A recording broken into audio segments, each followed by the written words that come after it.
He didn't have to wait long. The survivors skidded to a sudden stop in the middle of the street just before the building, where Jake stood at the entrance. They were clearly surprised to see him just standing there, instead of fleeing in fear. Trying to pretend to be scared, he flinched as if startled to see them still on his tail. He then spun around and bolted into the building. However, the survivors refrained from immediately following him in. As it turned out, they were smarter than that. Jake halted in the center of the vast hall and turned to face the entrance to the building, keenly aware that they had displayed a surprising refrain, opening not to pursue him into the building. His acute hearing picked up their voices from the street. "I don't like it, Frank," Isra's voice, tinged with suspicion, echoed from the street. "It almost feels like it's trying to lure us in." "I don't care," dismissed the leader's harsh voice, with a hint of arrogance. "It's just one lousy mutant. It's no threat to us. Now get inside, everyone." The sounds of approaching footsteps grew closer, and a second later, the group showed up. When they saw him standing in the middle of the hall, they froze. A tense silence hung in the air as they stood frozen, their gazes fixed on Jake. After they took note of his lack of aggression, they quickly scanned their surroundings, on high alert for any signs of a potential trap or lurking mutants he might have baited them toward. There were no immediate threats, but they did spot the torn remains of the dead mutants he had killed earlier. "What the hell happened here?" one of them asked no one in particular. Their expressions twisted in a mix of disgust and dread as they scanned the scene, eyeing the torn bodies of the slain mutants strewn around the area. "I think that freak killed them," the guy named Rick speculated, pointing a finger at the lone figure standing amid the aftermath of the carnage. "But why?" the one named Archie asked, a perplexed look on his face. "It might look different from the others, but it's still a mutant, just like the rest of them." Rick raised his shoulders in a nonchalant shrug. "Maybe they went after it because they just didn't like the way it looked," he said, offering a simple yet plausible explanation for the mutants' aggression toward their uncommon counterpart. Frank abruptly interjected, cutting off their argument. "Are you too dumb or what?" he growled like a wild animal. "There's no way this freak could have killed them." "Why not, boss?" Archie asked in a meek voice. "Look at the bodies, you idiot," Frank snapped in frustration.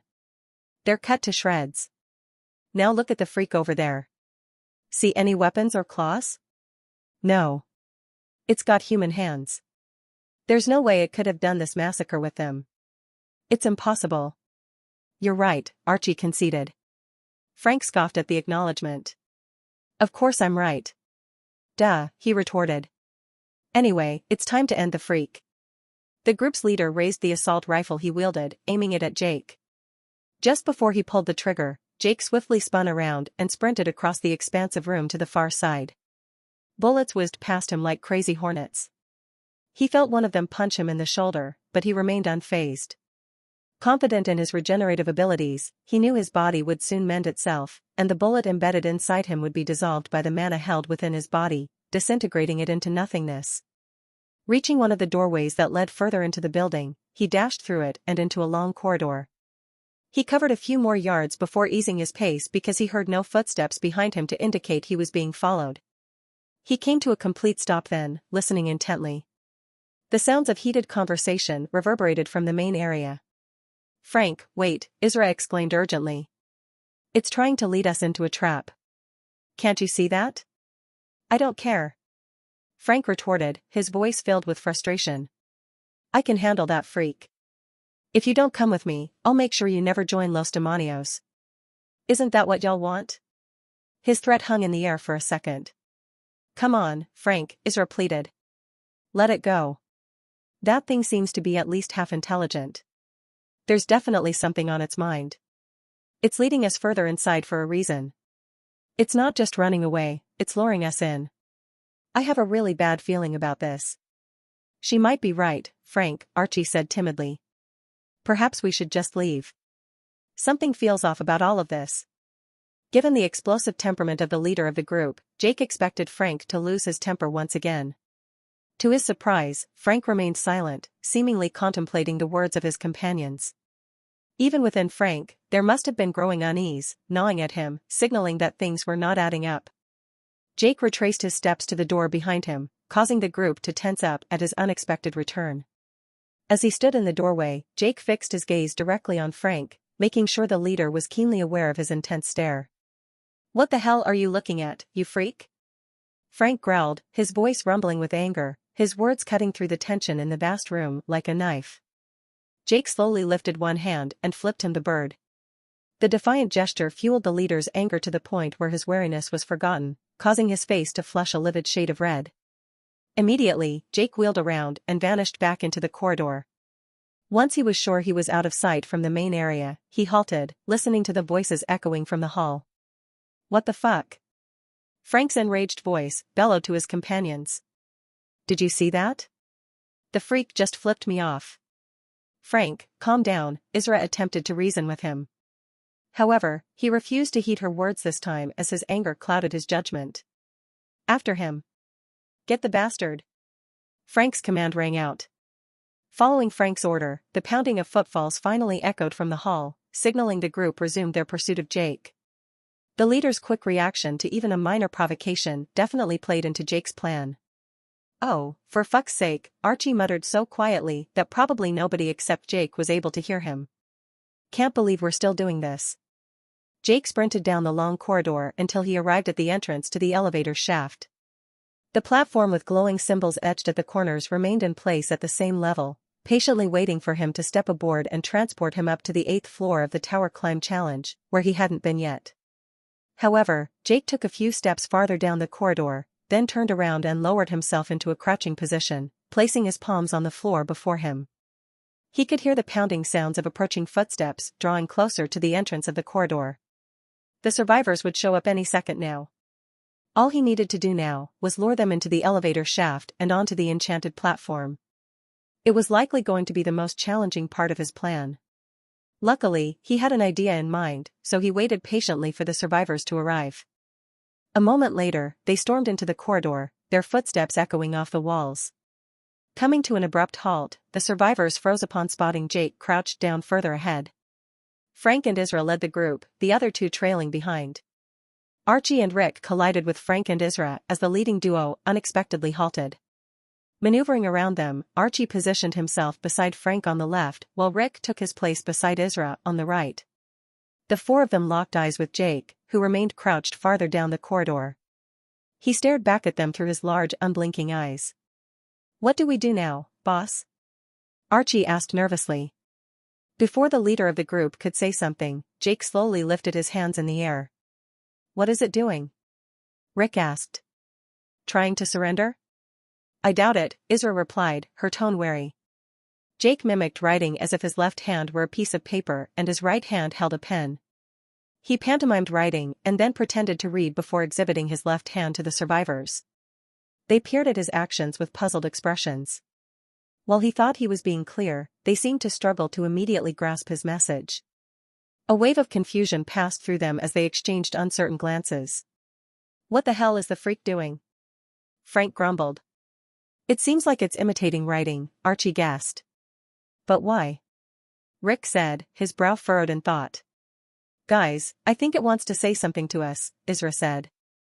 Since it doesn't have a mouth, it wants to write something for us. The very idea seemed to anger the leader of the group. He spun toward Isra, glaring at the woman. It's impossible, damn it, he returned sharply. That thing can't be that intelligent. Isra seemed to be unfazed by his outburst. How do you know? Let's give it something to write with and see if we can communicate with it. Give it something to write with? Frank scoffed. Like what? Maybe a marker or something? Archie offered. Frank turned abruptly to face Archie, his expression fierce.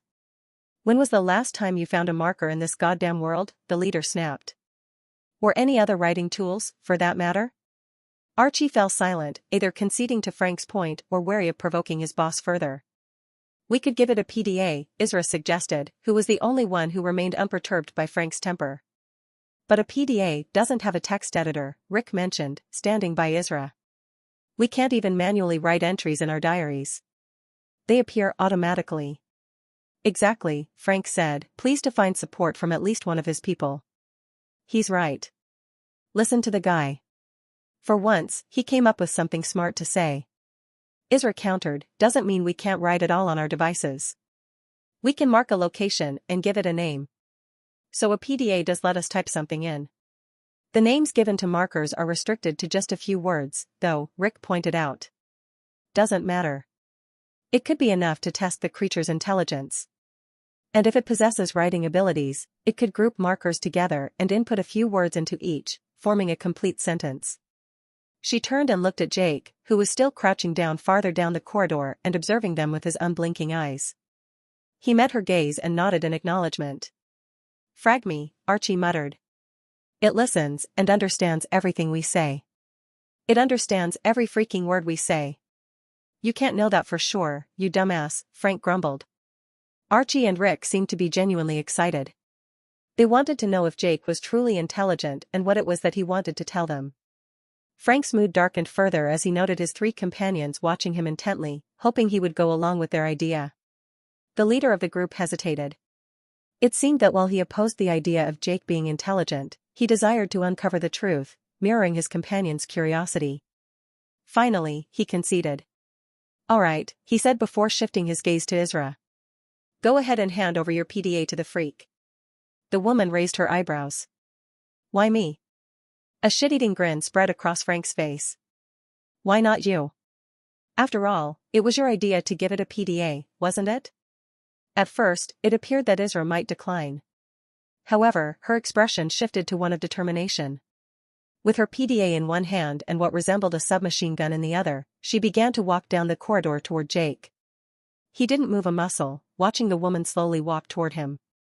He remained perfectly still, doing his best to look non-threatening.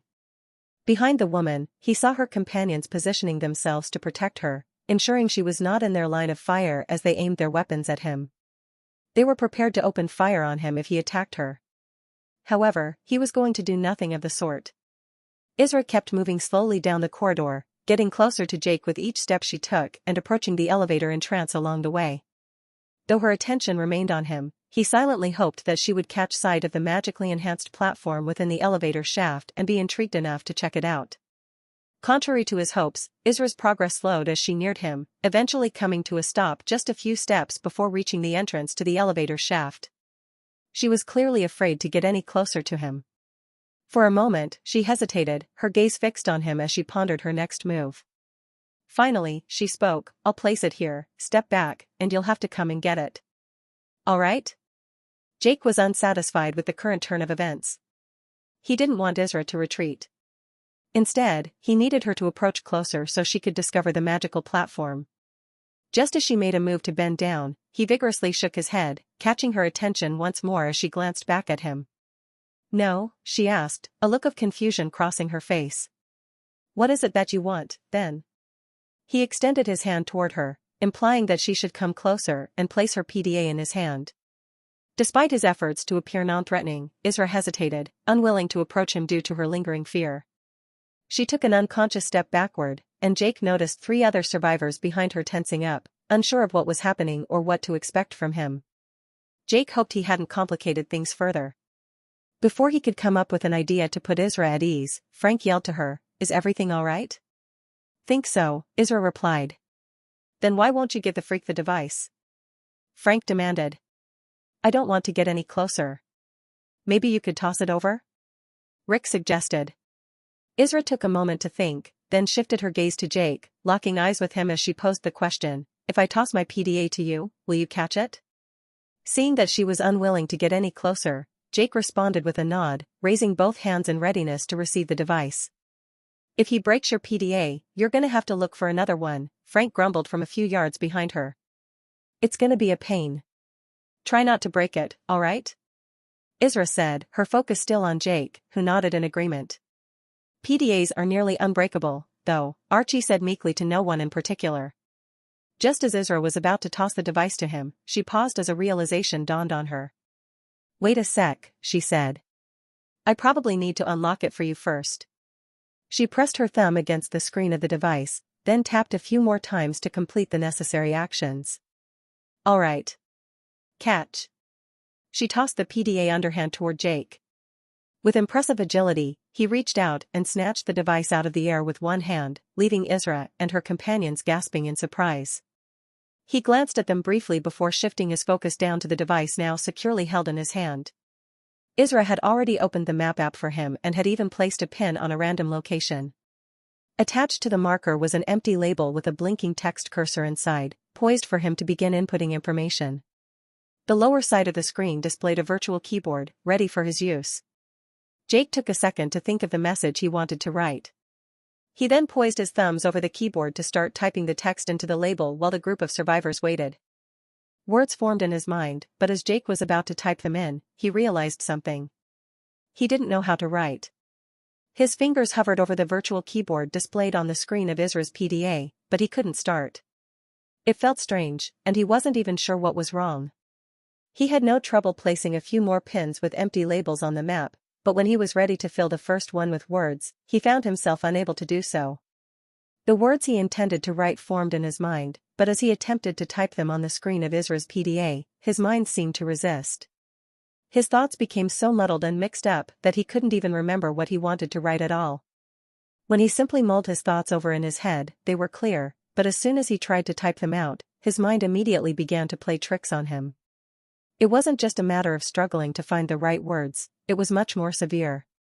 His mind seemed to shut down, making him forget the meanings of words and even the letters themselves. As soon as he shifted his focus away from writing, his thoughts returned to clarity. It was an experience unlike any he had ever encountered before. So much for enhanced intelligence, he thought with frustration. While Jake wasn't certain about what was happening in his mind, he was fairly certain that it had something to do with his being amorphous.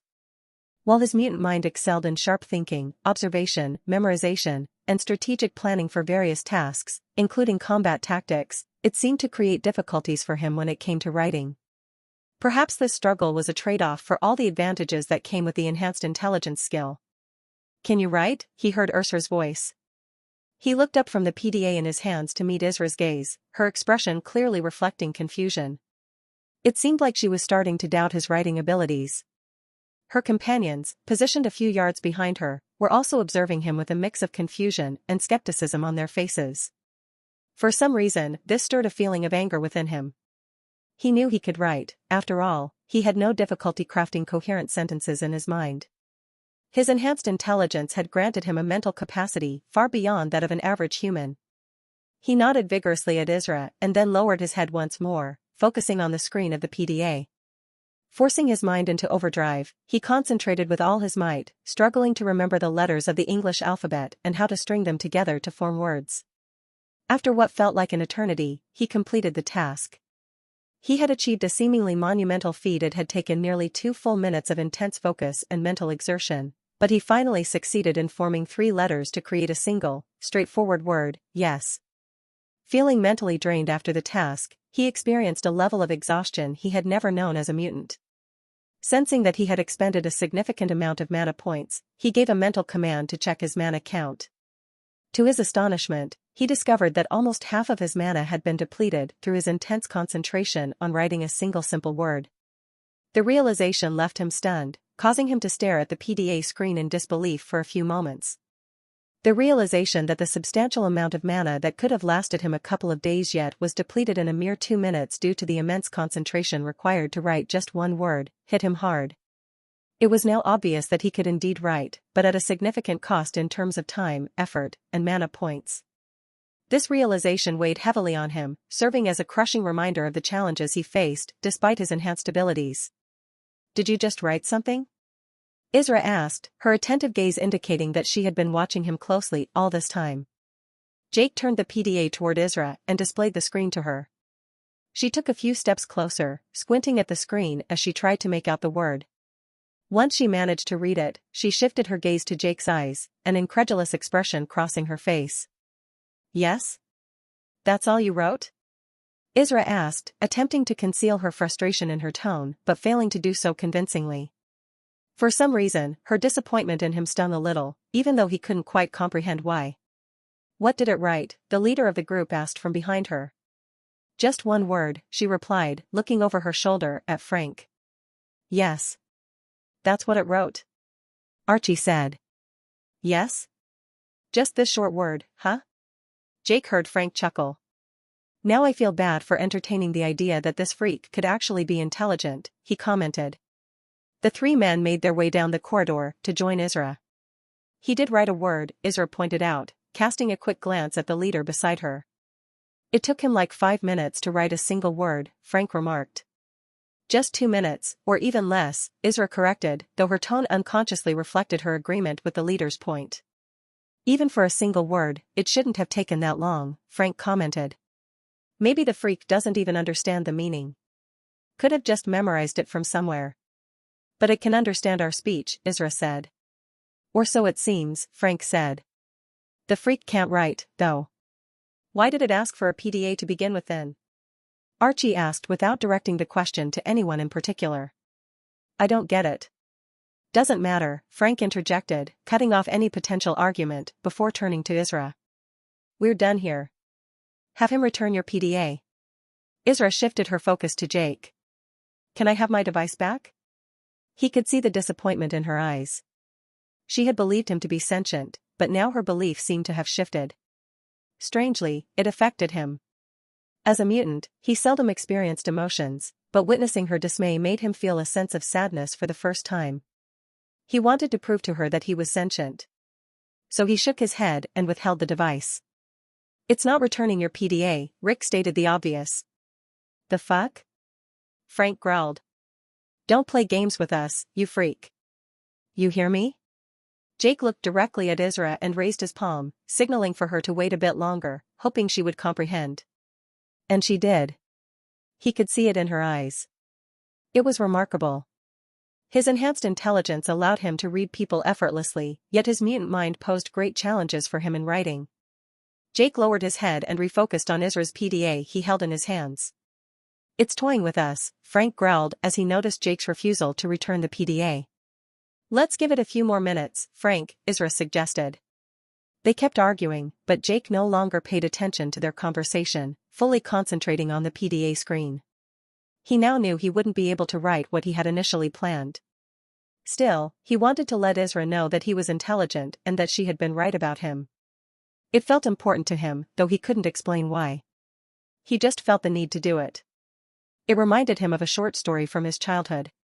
It was about an intelligent beast that couldn't communicate effectively. The lead scientist and her assistant kept the beast in a cage. She provided the beast with lettered cubes, asking him to use them to spell out his name. The beast overheard the lead scientist telling her assistant that if the beast was intelligent, it would be able to spell its name. The assistant was very skeptical, doubting the beast's abilities. The beast wanted to prove to the lead scientist that he was intelligent. He tried playing with the cubes, but struggled to form his name. Despite understanding human speech, the beast couldn't speak or write for some unknown reason. He yearned to show the lead scientist his intelligence, but no matter how long he played with the cubes, he just couldn't spell out his name. It was a sad little story. Jake had read it so long ago that he couldn't even remember the title or the author's name anymore. Yet it lingered in the recesses of his mind, resurfacing at that moment. He felt akin to the beast in that story. He yearned to write his name and present it to Isra. He believed she would recognize it as his name and see his intelligence. Just as she had originally believed. It was at that moment that he noticed a tab at the bottom edge of the screen that he had never seen on his own PDA before. It was labeled Ask Me Anything. He instantly recalled his efforts to save up enough money to purchase the upgrade for his PDA to unlock this exact app. He was only a few credits shy of the required 100,000 credits for the upgrade when he was drawn into the black void to undergo his transformation into a Morphus. He tapped on the Ask Me Anything app, and a search bar appeared on the screen. An idea struck him, and for the next several minutes, he was engrossed in typing his name. Fortunately, he only had to input the first 3 letters of his name. When he successfully typed J, A, and K, the autofill function activated, displaying a full list of survivors whose names began with those letters. Surprisingly, there was only one person listed as Jake Turner. It appeared that out of all the people who shared his name, he was the only one who had managed to win the game of chance and enter the gameverse. As he tapped on his name, a brief overview of his stats appeared on the screen. Name, Jake Turner. Level, 15. Status, dead. Jake gazed at the perplexing information on the screen. The system declared him dead. How could this be? The black void didn't end his life, but instead altered him into a mutant. Yet according to the system, he was now classified as deceased. What could this mean? Before Jake could give the matter any more thought, he heard Frank exclaim, "What the hell is that? Have y'all ever seen anything like that before?" Jake looked up from the screen. While he had been using the PDA, the other survivors seemed to have lost interest in him and had begun exploring the corridor they were in. They had stumbled upon the elevator shaft with the magical platform inside. Frank and Rick had stepped inside, while Archie stood at the entrance, peering in. Isra had been standing not far from Jake, but upon hearing the leader's cry, she couldn't resist her curiosity and had stepped to stand beside Archie, looking into the elevator shaft. The two of them paid him little attention at the moment. Jake realized it was his chance. His goal was to get them into the elevator shaft by any means necessary. He knew Isra could still see him in her peripheral vision, but if he acted quickly, he could reach the elevator entrance, push Isra and Archie inside before they could react, and then quickly enter himself. With him inside, the platform would transport them all to the next unfinished level of the tower. With that in mind, Jake rose to his feet. Jake dashed toward the elevator entrance, taking wide steps and hardly making any noise. When he stood up and quickly darted forward, Isra caught sight of him out of the corner of her eye. She cried out a warning to her companions as she started turning toward the fast-approaching threat. However, Jake moved so fast he reached her way before she could even complete her turn. He rammed into the woman, making her stumble into the elevator shaft. If it weren't for Frank catching her when she bumped into him, she would have lost her balance completely and collapsed. With his left hand, Jake shoved Archie with great force, causing the man to stumble into the elevator shaft too. Jake then stood at the entrance to the elevator shaft, his figure effectively blocking their only escape route. He finally had them right where he wanted them. All four survivors were now inside, standing on the magically enhanced platform, but as he had predicted, it stayed still. The symbols carved into the platform's corners glowed softly, showing that the platform was still imbued with magical power. Jake knew that it would only respond to him since he was the one undertaking the tower climb challenge. Jake actually preferred the platform to ascend without him because he was unsure how the survivors would react to having him so close to them in the confined space of the elevator shaft. They might freak out when he joined them on the platform. Unlike the four survivors, he could effortlessly ascend to higher floors, relying on his incredible agility and acrobatic skills. However, the platform stayed motionless, waiting for him to step onto it. He stood still at the entrance to the elevator shaft, not in a hurry to step inside. Isra had already disentangled herself from Frank's embrace, and now all four of them stood rooted to the spot, with their eyes fixed on him. The tension in the elevator shaft was so thick it could be cut with a knife. Nobody spoke. Even Frank was quiet, gazing at him with uncertainty. Jake was confident that entering the elevator shaft would trigger a chaotic reaction from the survivors, possibly leading them to grab their weapons and shoot at him. He needed to find a way to put them at ease. Slowly, he raised his right hand, still clutching Isra's PDA. When her gaze shifted to the device, he extended it toward her. But she remained motionless, like a statue. For a few seconds, nothing changed. "I think it wants you to take it," Rick pointed out the obvious. Isra remained frozen in place. Jake kept his hand outstretched, holding the device toward her.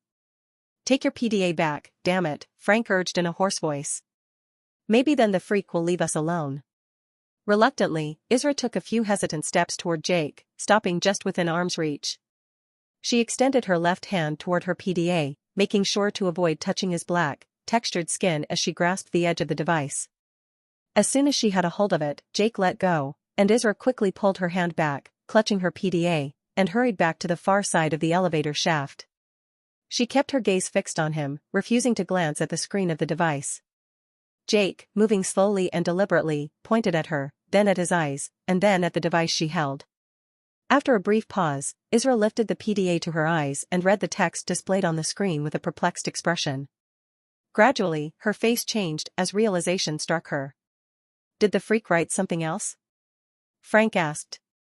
By way of replying, Isra showed the screen of her PDA to her companions, starting with Frank to her left, and then Archie and Rick on her right. The leader of the group furrowed his brow as he read the information on the screen. "Jake Turner?" he grumbled. "What the hell is going on? What does this even mean?" "He used the Ask Me Anything app to search for this name," Isra explained, having comprehended the situation. "He?" Frank interjected sharply. "It's it, not he. No, Isra shook her head. I think this person was a survivor once, just like us. What? Frank blurted out, staring at her in utter disbelief. What the fuck are you even talking about? I think something happened to him, and he got turned into a mutant, Isra said before turning her head to look at Jake for confirmation. Jake nodded once. Isra's companions just stared at him for a second or two in silence, their faces reflecting their puzzlement. Then Archie spoke up in a hesitant voice, so your name's Jake? Jake Turner? And you were once a human being, huh? Jake nodded again, a sense of relief washing over him. He had successfully communicated to Isra that he was not the mindless monster her companions had initially thought him to be. Although that wasn't the primary purpose of bringing them to this place, now that they understood he was sentient, interacting with them should be smoother. They would recognize him as a living being capable of rational thought, just like themselves. Now was the time to finally proceed with executing the main part of his plan. Jake slowly raised his hands to show the 4 survivors that he meant no harm to them. They had seemed to relax slightly over the past few minutes, but as he lifted his hands in the air, they tensed up once more, unsure of what was happening and what was on his mind. Being cautious not to make any sudden movements, he stepped into the elevator shaft. Once he stood fully on the platform, the 4 sigils etched into the corners lit up as the magic the platform was infused with kicked in. Without any sound, the platform began to ascend, causing the 4 survivors to tense up at this unexpected, at least for them, turn of events. What the fuck is happening? The leader of the group growled, glancing at his companions briefly before fixing his glare on Jake. Are you fucking with us, you freak? And he went for his gun. Jake remained rooted to the spot, his hands still raised in the air. When he saw Frank bring up the assault rifle he was armed with, he instantly transformed his hands into claws. Due to one of the upgrades he had acquired for this ability, the transformation took less than a second. One moment he had human-looking hands, the next they were long, intimidating talons. This abrupt change caused the survivors to freeze in shock. Jake maintained his composure as the platform continued to ascend. He had no intention of attacking the 4 of them unless absolutely necessary. He hadn't gone through all the trouble of bringing them to this point just to slay them. However, he was ready to take down Frank if the man gave him a reason to do so. Jake knew that within the tight confines of the elevator shaft, he could easily reach Frank in a split second, long before the man could aim and fire his gun. Even if by some miracle, Frank managed to shoot, the bullets would hardly harm Jake. He was well aware that it would take much more than a few bullet wounds to bring him down. Frank's shots wouldn't even be able to slow him down. For a moment, silence hung heavy in the air as nobody moved or spoke. Then Archie whispered, "What the hell? Those claws look nasty." His hushed voice seemed to snap the others out of their trance. They shifted uneasily, and then Frank snarled, "Fucking monster." Muttering these words, he continued to bring his weapon up, and Jake prepared to launch himself toward Frank. However, he immediately halted in his tracks when he saw Isra, standing by the leader's side, swiftly grab hold of his assault rifle, guiding the gun barrel downward toward the floor. "No," she shouted at the leader of the group. "Don't shoot him." Frank was taken aback by Isra's unexpected reaction, causing him to momentarily forget about Jake. He turned his head to look at her, a mix of disbelief and anger evident on his face. "What are you doing, you idiot?" he snapped at her. "Let go." "He's not attacking us," Isra said. "If you fire at him, you'll only make things worse." For a moment, Frank hesitated, his gaze shifting between Isra and Jake, who stood utterly still, observing him with his large, unblinking eyes. When Frank acknowledged that Jake appeared non-threatening, his expression softened ever so slightly, taking the edge off. "I don't trust him at all," he said, still tightly gripping his assault rifle, but at least not making further attempts to aim it at Jake. "If he intended to attack us, he had many chances to do so," Isra pointed out. "But he hasn't made any aggressive moves toward us, has he?" Jake lowered his hands, but otherwise remained motionless. His hands hung at his sides, still transformed into long, curved talons. He noticed that the 2 fingers he had lost during the fight with the very first slasher had already grown back. He had no idea when exactly it happened. He had been so preoccupied with dealing with the survivors he hadn't even become aware of that fact until now. "Look at those," Rick said, his voice tinged with awe, gazing at Jake's claws. "They look nasty." And he turned his hands into claws so freaking quickly. Well, I guess we now know who killed all those mutants on the first floor, Archie added. Frank nodded his head. That freak is dangerous. We need to keep a close eye on him all the time. Don't call him a freak, Isra said firmly. His name is Jake. Despite his appearance, he's still human on the inside. He can understand everything you say. I couldn't care less. Who knows what's going on in that messed up head of his? Just because he hasn't attacked us doesn't mean he's our ally. He was a survivor, just like us, Rick pointed out meekly. I still can't believe he was human once, Archie mused. How did he become a mutant? What happened? How is this even possible? I'm more interested in why the system says he's dead, Rick mentioned, pointing at the PDA held in Isra's hand. Yeah, Archie nodded. I'm curious about that too. The system says he's dead, but he clearly is not. I think when he transformed into a mutant, the system simply stopped recognizing him as a survivor, Isra speculated. The system probably classifies him simply as a mutant now. I wouldn't just label him as a regular mutant, Rick said quietly, casting a fearful glance at Jake's menacing talons. He turned his hands into those claws so freaking fast. I bet he can use them efficiently. And who knows what else he's capable of? I've never encountered a mutant like him before. That's what I've been saying all along, you morons, Frank grumbled. We know nothing about him, so we can't trust him. And who knows where he's leading us now? Why do you think he's taking us somewhere? Rick asked. Use your brain, you fool, Frank snapped at him. The platform didn't move when we stepped on it. It only started ascending when he stepped on it. He must be controlling it somehow. You might be onto something, Archie said quietly. All four of them shifted their gazes toward Jake as if anticipating him to provide an answer. With no mouth and struggling to write, he lacked the means to convey his intentions. Even if he could communicate with them, disclosing his goal might not be wise. He doubted they would be pleased if they discovered he was manipulating them for his own gain. They would receive no rewards at all for helping him complete the tower climbing challenge. Before any of them could speak further, the platform finally arrived at the 8th floor. The survivors exchanged puzzled looks, uncertain of what lay ahead. Ignoring their unsettled chatter, Jake pivoted and exited the elevator shaft into a broad, empty corridor extending in both directions. In his expanded field of vision, he saw two survivors position themselves on his left and the other two on his right. When they briefly scanned their surroundings and found nothing of interest, they glanced at one another in puzzlement. Why did he bring us here? One of them asked. There's nothing here. It was then that a message emerged in his mind. Wave 1 has started. Targets killed, 0 out of 75. Immediately afterward, magical portals began to tear open all around them. What the hell is going on? The leader of the group growled at Jake. I knew we shouldn't trust you. You've led us into a trap. Jake ignored him, preparing to fight mutants who were materializing all over him and the survivors. Frank quickly looked away from Jake as he caught sight of another vertical tear appearing in a sudden burst of eerie light on the wall in front of him. As the opening widened, clawed hands emerged, followed by the visage of an ex-human leaper with a menacing grin of jagged teeth. As the magical tear expanded even more, the mutant fully emerged from it, coiling up like a spring and launching itself toward Frank. Jake immediately realized the leader of the group wouldn't be able to get out of harm's way in time, so he lurched down the corridor to intercept the mutant. He rammed into it with great force, tackling it to the ground and slashing at it with his claws, tearing open its throat. Dark blood freely poured from the nasty wound. The mutant was done for, so Jake stood up, leaving the ex-human to thrash about in its death throes on the floor. Frank watched Jake with a mix of surprise and gratitude on his face. Although he didn't say anything, it was obvious what he was thinking. The group leader knew that without Jake's quick interception of the mutant, he would have been seriously hurt or even killed by now. Jake didn't care about what Frank thought, though.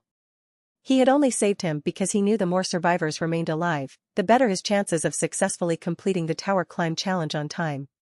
In his expanded field of vision, Jake noticed numerous rifts opening up on the walls, with mutants emerging from them.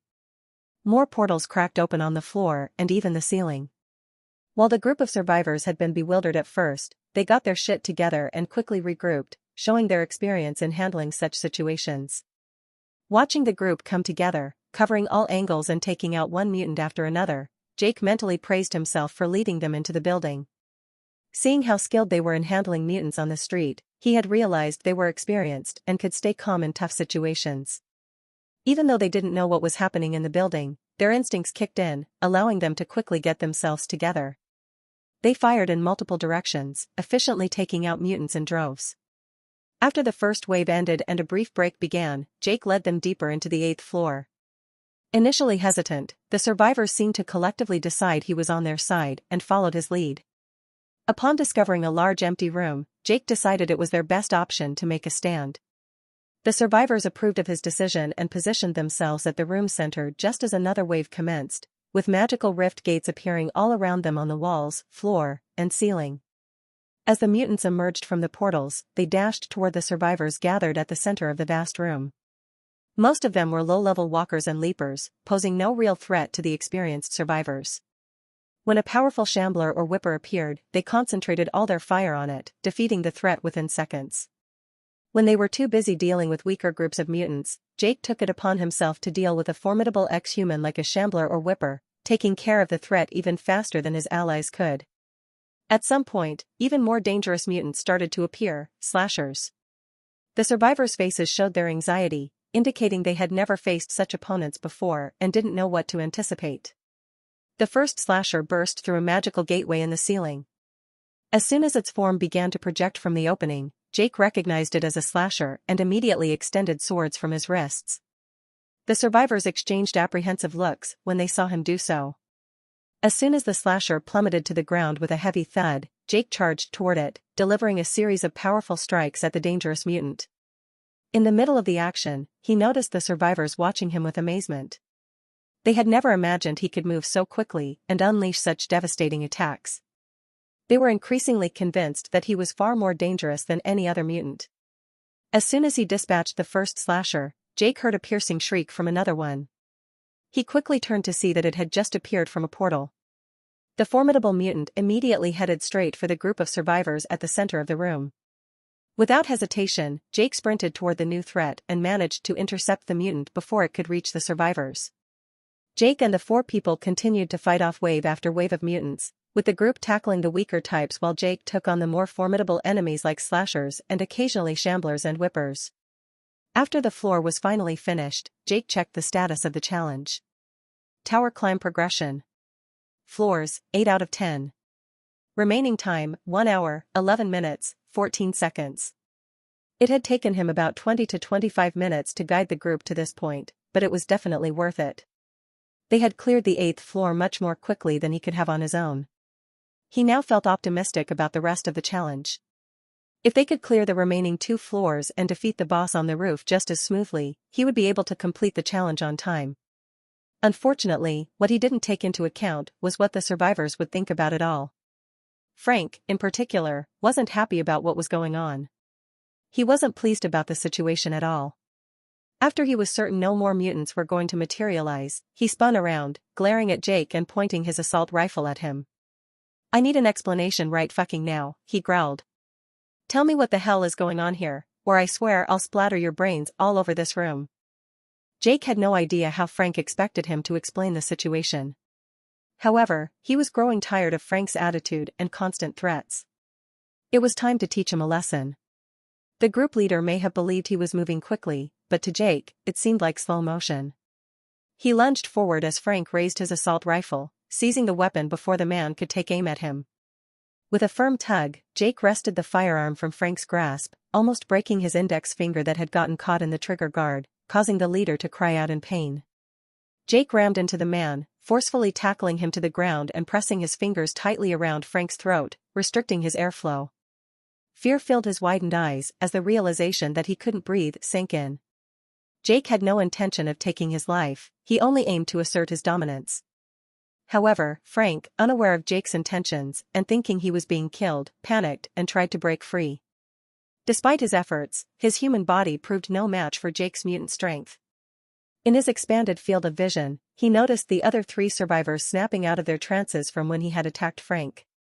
Seeing them swing their weapons to point at him, Jake immediately released the group leader. Leaping to his feet, he rushed toward the nearest person, which turned out to be Isra. Yanking the weapon from the woman's grasp, he tossed it aside almost all the way to the other side of the room. Before Isra could react, he took the handgun from her holster and flung it away too. Giving her a shove in the chest, he caused her to lose her balance and fall to the ground. Wheeling around, he charged at the next closest opponent, Archie. Despite Archie's attempt to aim at him, Jake's agility made it impossible for him to track his movements. Wanting to incapacitate the survivors temporarily so they could reflect on the situation, Jake refrained from causing serious harm. He had morphed his claws back into normal hands to avoid inflicting any significant injuries on them. After wrenching the weapon from Archie's grasp and hurling it away, Jake delivered a powerful punch to Archie's solar plexus. The impact was so forceful that Archie doubled over, his eyes bulging and his mouth gaping as he struggled to catch his breath, gasping futilely. Shoving the man to the ground, Jake swiftly rushed toward the last person remaining standing on his feet, Rick. He had managed to draw a bead on him, but before he could fire, Jake was already upon him. In a matter of seconds, he disarmed Rick and delivered a powerful blow to his chest, knocking the wind out of him and sending him crashing to the ground as well. All 4 survivors now lay on the floor, struggling to catch their breath, gasping and wheezing. It had taken Jake just a few seconds to neutralize all of them. To them, it must have felt like it all happened in the blink of an eye, leaving them with no opportunity to defend themselves. Isra, being the least injured among them, did not need time to recuperate. However, she remained motionless, seated on the floor, her gaze fixed on Jake. She knew all too well that any attempt to reach for one of the scattered weapons in the expansive room would be futile, as Jake could intercept her long before she could even grab a gun. Recognizing Jake's lightning-fast speed and agility, Isra understood that she was powerless to take any action against him. After giving a final glance to the still recovering survivors, Jake pivoted and raced across the room toward the exit. Navigating through the corridors, he made his way to the entrance of the elevator shaft. Once he reached it, he came to a halt. The platform remained on the 8th floor, patiently waiting for him to step on it to transport him up to the next level. However, he refused to enter the elevator shaft. Instead, he turned back in the direction he had come from, anticipating the arrival of the survivors. He knew they would come. It wasn't long before the 4 of them emerged at the far end of the corridor, whispering among themselves as they made their way toward him. They were undoubtedly discussing the recent events, just as he had expected. The 4 survivors came to a stop at a distance from him, conversing among themselves while occasionally sneaking glances in his direction. Despite the distance and their hushed voices, Jake's heightened hearing enabled him to catch their words as clearly as if they were beside him. "Let's just ask him," Isra whispered to her 3 male companions. "How will he respond?" Frank grumbled. "He has no mouth, and it takes him ages to write a simple yes or no." "Hey, weren't you the one demanding a full explanation before he attacked you?" Archie attempted to inject some humor into the tense situation. "Shut your mouth before I shut it for you," Frank barked at Archie. "He doesn't have to speak or write," Isra interjected. "I can ask him yes or no questions, and he can simply nod or shake his head in response." "Okay, go ahead," Frank said to Isra. "You already know what I think about all of this, but if you want some answers, feel free to ask him. I doubt he'll be willing to cooperate, though." "We'll see," Isra replied before turning away from her companions and beginning to walk down the corridor. She stopped a few paces from him, and Jake took a step back from the entrance to the elevator shaft, motioning with his hand toward it to indicate she could enter, despite being aware that she wanted to speak first. As expected, she shook her head. "After the incident, we had a discussion and reached a conclusion. We believe we understand the situation here. I would like to ask you a few questions to confirm our thoughts. Will you answer them, Jake?" Jake made a non-committal gesture and waited for Isra to continue, hoping the questioning wouldn't take too long. "Are you doing a mission or something?" Isra asked. Jake nodded. "See? I was right," Archie exclaimed from behind Isra. "Even after turning into a mutant, somehow he can still receive quests to fulfill." Isra asked another question, "Did you bring us here because you needed help?" Jake nodded once more. "I recall a mission I completed a few days before meeting you guys," Rick added. "The objective was to reach the top of a high-rise building and take out an elite mutant on the rooftop. I guess he's doing a similar quest. Is your objective something similar?" Isra inquired. Jake nodded in response. "Which floor is it?" she asked. "I believe it's the 7th, one of her companions speculated from behind her. Jake held up 8 fingers to her. So, just 2 more floors to go? Isra clarified. Yeah, somebody behind Isra said. I didn't pay much attention to the building when we followed him inside, but I believe it was a 10-story structure. Jake nodded in confirmation. Then, after you reach the rooftop and defeat whatever awaits there, your quest will be fulfilled, correct? Isra asked. Another nod from Jake. Looking at him in confusion, Isra said quietly, as if simply voicing her thoughts without realizing it, I wonder why he needed our help, though. He seems capable enough of dispatching all the mutants on his own. Jake remained silent. Don't think he can answer that, Frank grumbled from behind her. Maybe there's a time limit or something? Archie gasped, hitting the nail on the head. Perhaps he needs to complete his quest within a certain time frame, but he can't do it alone. Jake nodded in agreement. Do we have a choice, though? Isra asked, studying him intently. Jake shook his head. Pointing at the elevator shaft, she inquired, can you manually control the platform? Jake shook his head again. Could be lying, Rick suggested. Doesn't matter, Frank dismissed. If we're assisting him, we should expect some kind of reward. What if there's no reward for us? Rick asked quietly. Or worse, what if he doesn't share it with us? Then I'll kill him, Frank replied grimly in a hushed tone that only Archie and Rick could hear. At least, that was what he must have thought. Unbeknownst to the group leader, Jake's enhanced hearing effortlessly captured every word spoken, despite the distance and the quiet voices of the speakers. Are you up to the task, though? Archie asked, and fearing his boss' possible outburst, immediately added, I mean, remember how quickly and effortlessly he defeated us all a few minutes ago? If he'd wanted, he could easily have killed us, and there would have been nothing we could have done to stop him. Frank remained silent for a moment. Then he spoke, you're right. That's why I'll bide my time and strike when he least expects it. I'll deal with him before he even realizes what is happening. After being defeated by Jake, Frank likely felt humiliated. His bold declaration may have been an attempt to reclaim his dominance and earn back respect from his companions. Jake didn't really care what was on his mind. His primary concern was to resume the tower climb challenge as quickly as possible. Glancing at Isra, he motioned toward the elevator shaft once more, eager to continue on. Guess we don't have a choice, huh, she sighed. Jake shook his head.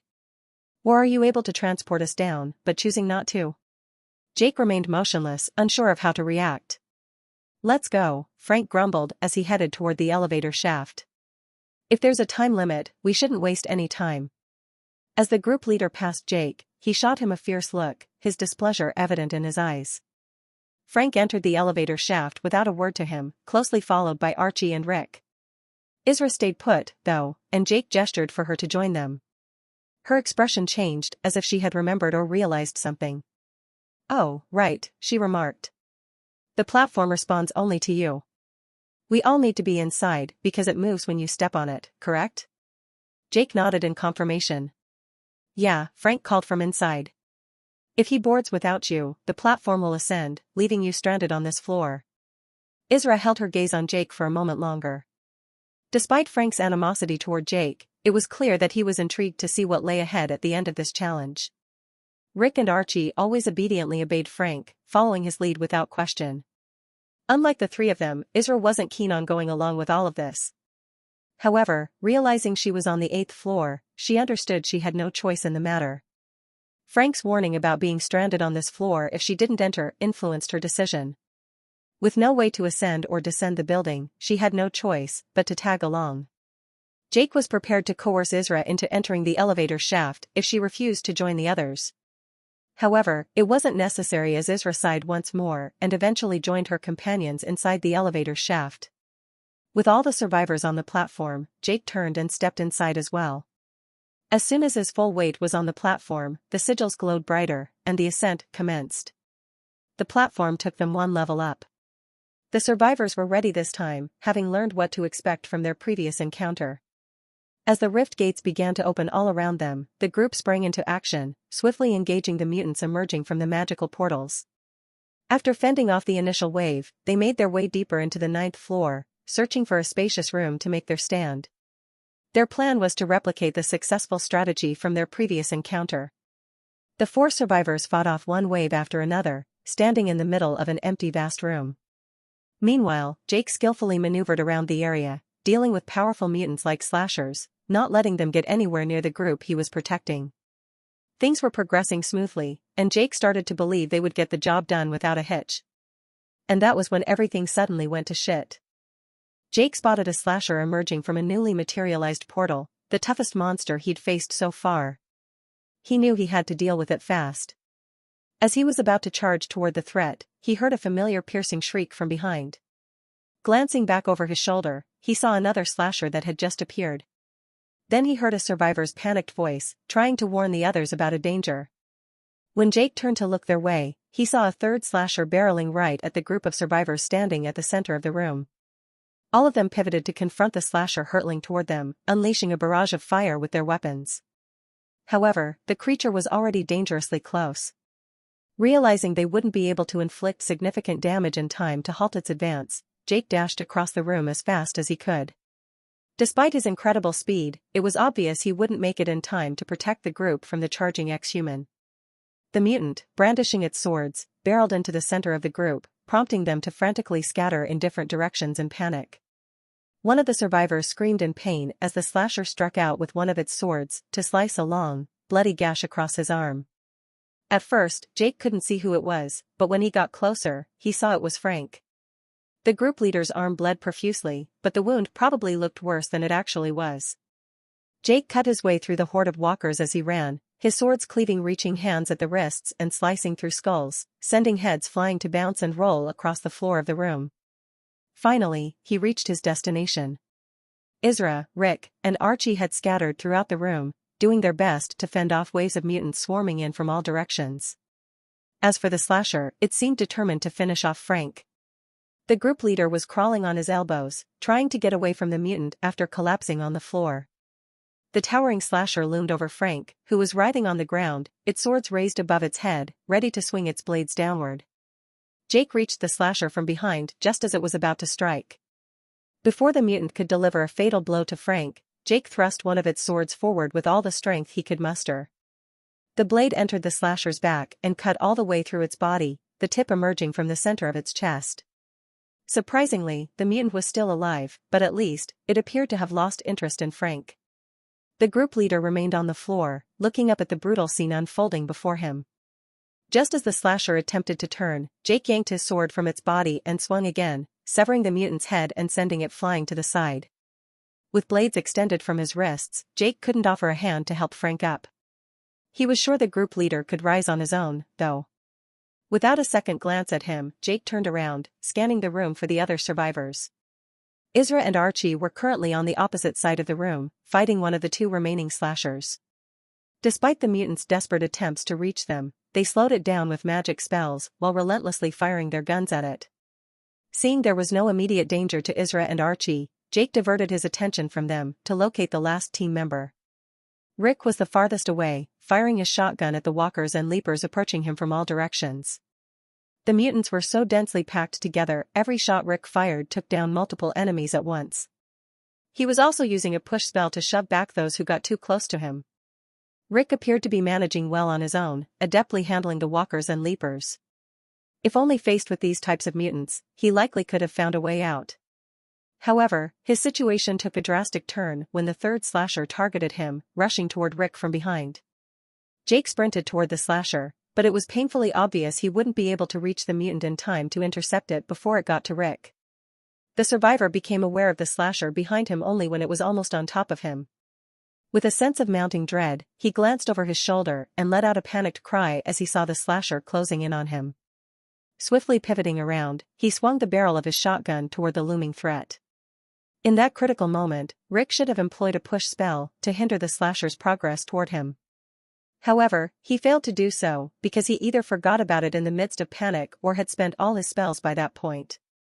He pointed his weapon at the mutant, but before he could squeeze the trigger, the slasher struck out, chopping off one of his arms at the elbow. The severed arm, still clutching the shotgun, dropped to the floor. Rick's gaze fell upon the arm, his eyes widening in shock.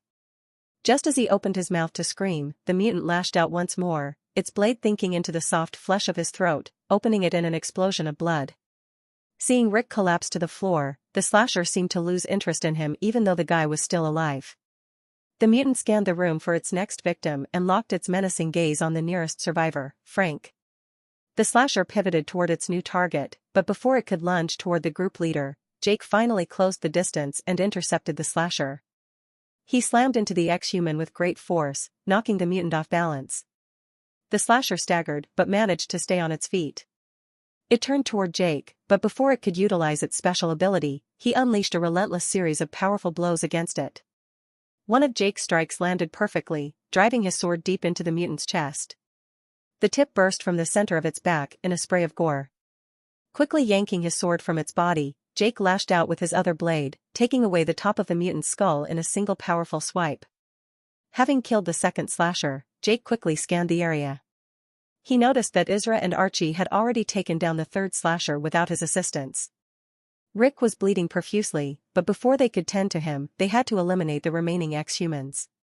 Fortunately, it was the last wave on this floor, so no more mutants materialized.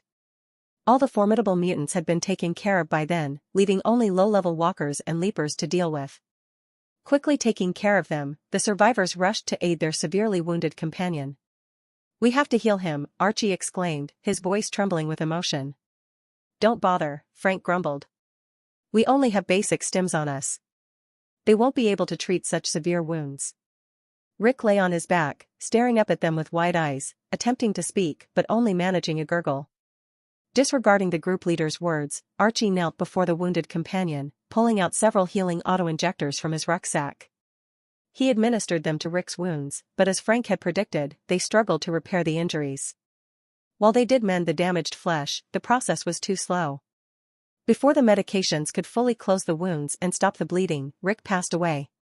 His body stiffened, his eyes glazing over as they stared up at the ceiling. "Told you so," the leader said. "Shouldn't have wasted your stims on him." "Oh, shut up, Frank," Isra said. A hush fell over the group for a moment. Then, Archie abruptly rose to his feet and turned away from the others. "I'm done," he declared in a flat voice, making his way toward the room's exit. "Where do you think you're going?" Frank called out as Archie began to walk away. "I'm leaving," Archie replied without even glancing back. "You can't just walk out," Frank snapped, his anger escalating. "Try and stop me," Archie retorted. "I command you to come back this instant." "Screw you," Archie shot back. The leader was so taken aback by his sudden burst of defiance he fell silent for a second or two. Archie reached the exit of the room. Realizing Archie was about to leave, Frank hastily exclaimed, "I'm your boss, damn it. You have to listen to me." Frank tried to sound threatening, but for the first time Jake had ever known him, his voice lacked confidence. The leader's words must have struck Archie as funny, because he burst into a brief laugh. He paused in the doorway, turned around to face Frank, and let out another chuckle. "Don't kid yourself," he stated firmly. "You're not my boss, and you never were. So you can go fuck yourself." Frank's face flushed bright red with anger. "So you've grown a pair all of a sudden, huh? Well, I'll tell you this, if you walk out now, I'll make sure you never join Los Demonios." "I don't care anymore," Archie retorted. "Your promise to persuade your superiors to take us in without any conditions was the only reason Rick and I put up with you. But I'm done. Come to think of it, you're just a soldier in that organization, aren't you? You said it yourself, remember? So you probably don't even have a say in anything." "You don't know shit," Frank said, trying to sound confident but failing. "I have a good relationship with one of their leaders. He listens to me.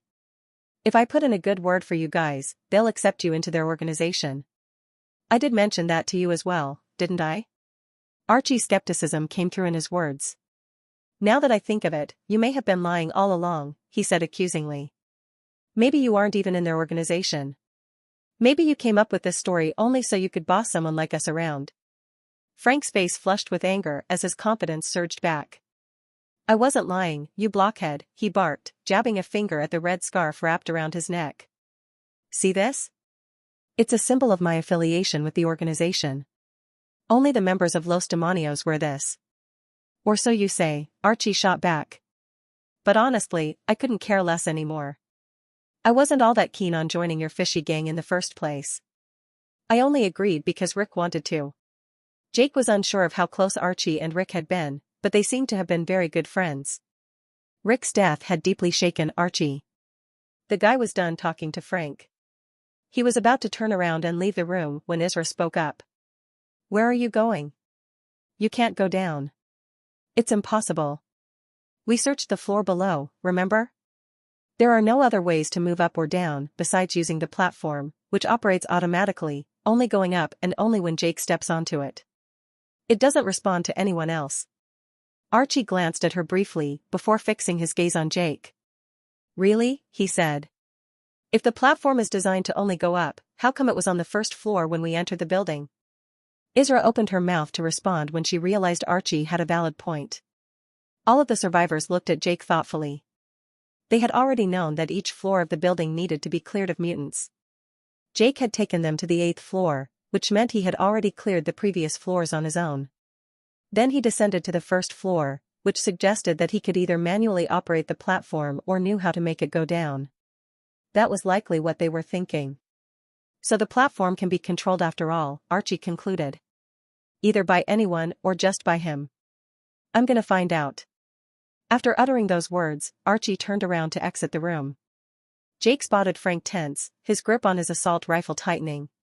For a moment, it seemed like the leader was going to open fire on Archie as he left. He braced himself to intervene and disarm Frank if needed. However, the situation didn't escalate. Frank remained motionless, gazing at the now vacant doorway. Jake wasn't surprised that the survivors hadn't considered why the platform was on the 1st floor until now. Even though they had previously discussed the situation among themselves, the strange and dangerous predicament they had suddenly found themselves in left them confused and anxious, making it hard to process everything at once. It was understandable that some details slipped their minds in such a tense situation. Ezra turned her head to look at him. "Is this true? Can you operate the platform?" Jake shook his head. "Then how did it end up on the 1st floor?" she pressed. Jake simply stared at her. Realizing that gesturing might only lead to more confusion, he opted not to even try. Moreover, he wasn't even sure if he should try to reveal the truth to her. "Is there a way to operate the platform?" Ezra posed another question, effectively cornering Jake with her tricky question. He didn't know how to reply. He did have a way to operate the platform actually. If he descended the empty staircase, the platform in the elevator shaft would follow suit and descend to the same floor he traveled to. But he couldn't admit it. Her question really made him wrestle with the dilemma in his mind. Nodding wouldn't be wise, because if they learned he knew how to operate the platform, Ezra and Archie might ask him to let them go, because, unlike Frank, they weren't eager to continue the challenge. So Jake couldn't nod, and he couldn't shake his head either, because it would make him a liar in their eyes as they already knew the platform could go down.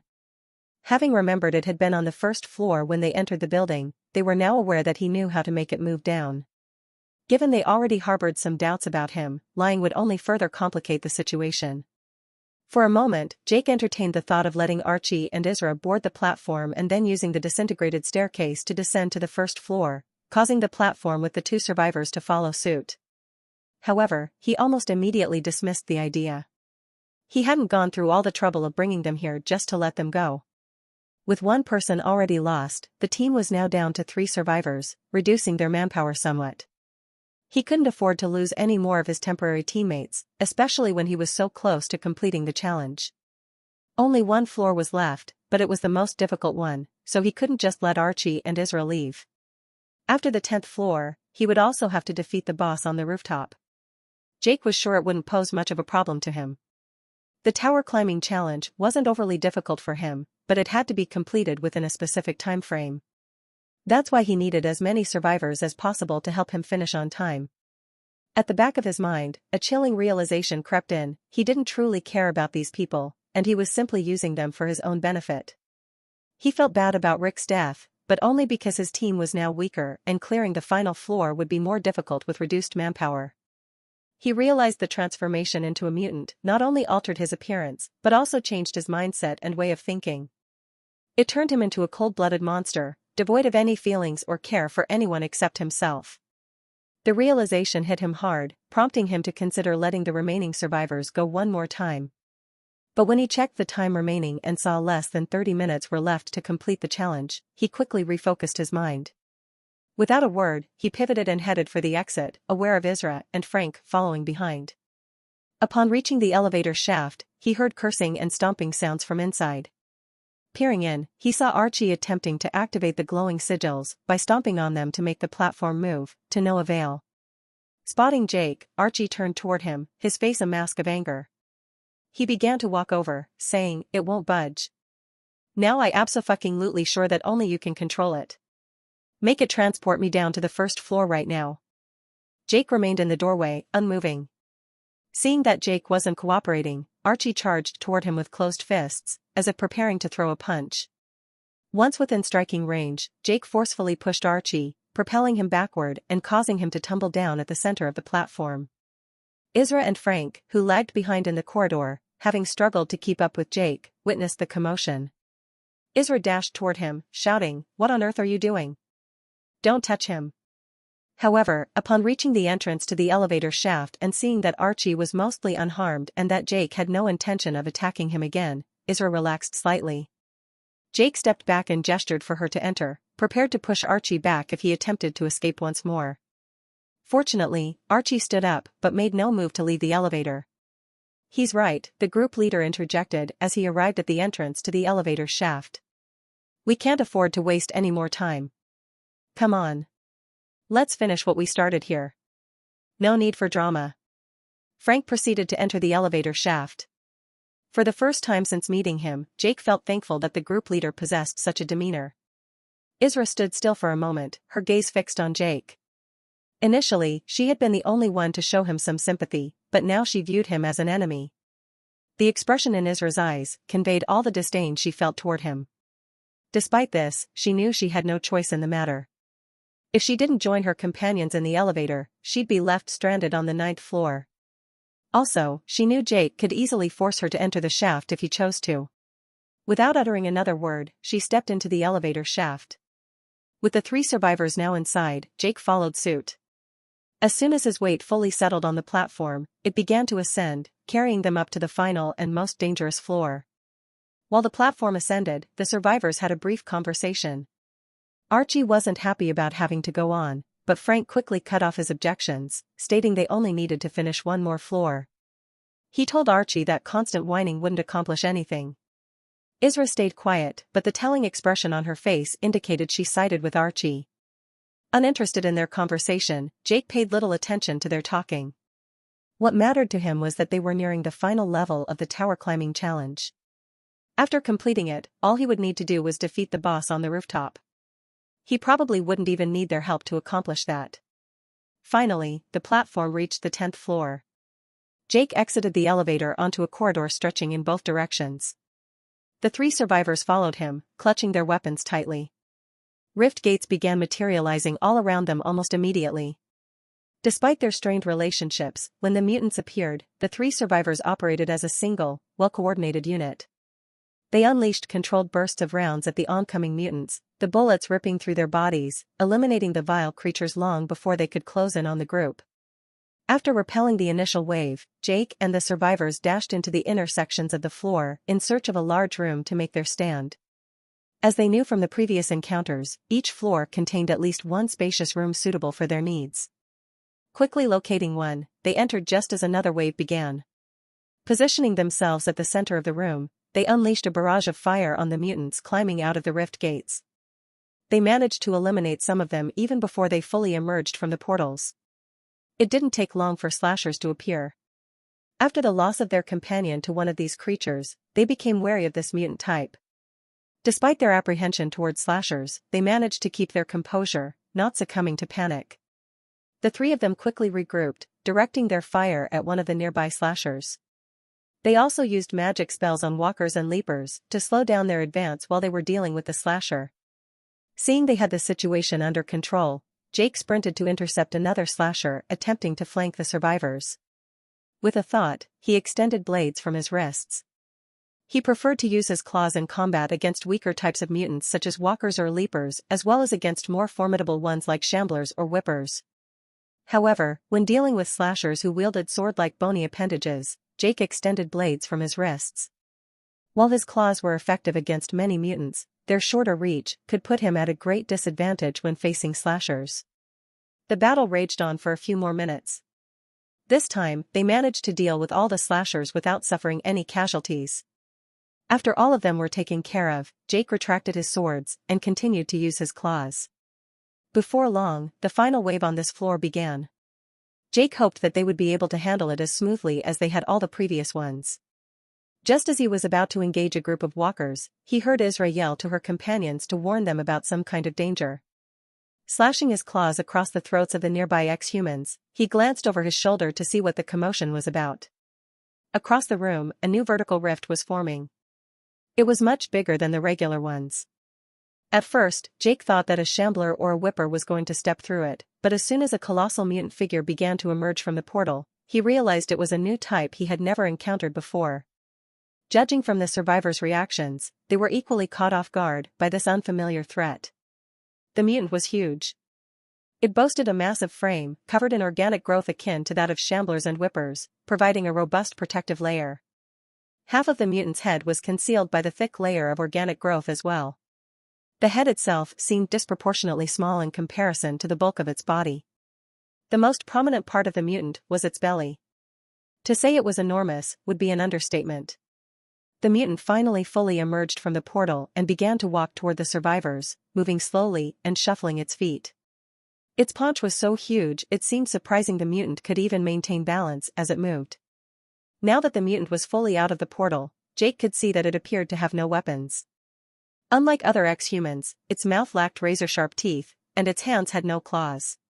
Short and chubby, its arms and legs seemed smaller than they should be. At first glance, the large but slow mutant seemed harmless because it was completely devoid of any visible weapons. With a thought, Jake summoned its description. Ex-human bloater, level 15, elite. Special abilities. Acid vomit, the mutant spews forth a torrent of corrosive liquid capable of eating through flesh and melting materials, causing severe damage to everything it touches. Acid explosion, when its belly sustains a critical amount of damage, the bloater blows up, sending waves of acidic liquid flying every which way. It was the very first time Jake had encountered an elite mutant with 2 special abilities instead of just 1. After reading the mutant's description, he examined the bloater more closely, paying particular attention to its massive belly. Although its skin appeared thin, it resembled the elastic walls of replication pods, able to withstand some damage before tearing. The bloater's belly was the only part of its body that wasn't covered in the protective organic growth. The skin of its belly appeared somewhat transparent, allowing an eerie greenish light to seep through. While the monster's paunch seemed to be the only unprotected spot on the bloater's body, from the mutant's description, Jake knew it was best not to attack this particular part of its body to prevent the bloater from exploding and splashing acid everywhere. Unlike Jake, the 3 survivors were unaware of this crucial piece of information.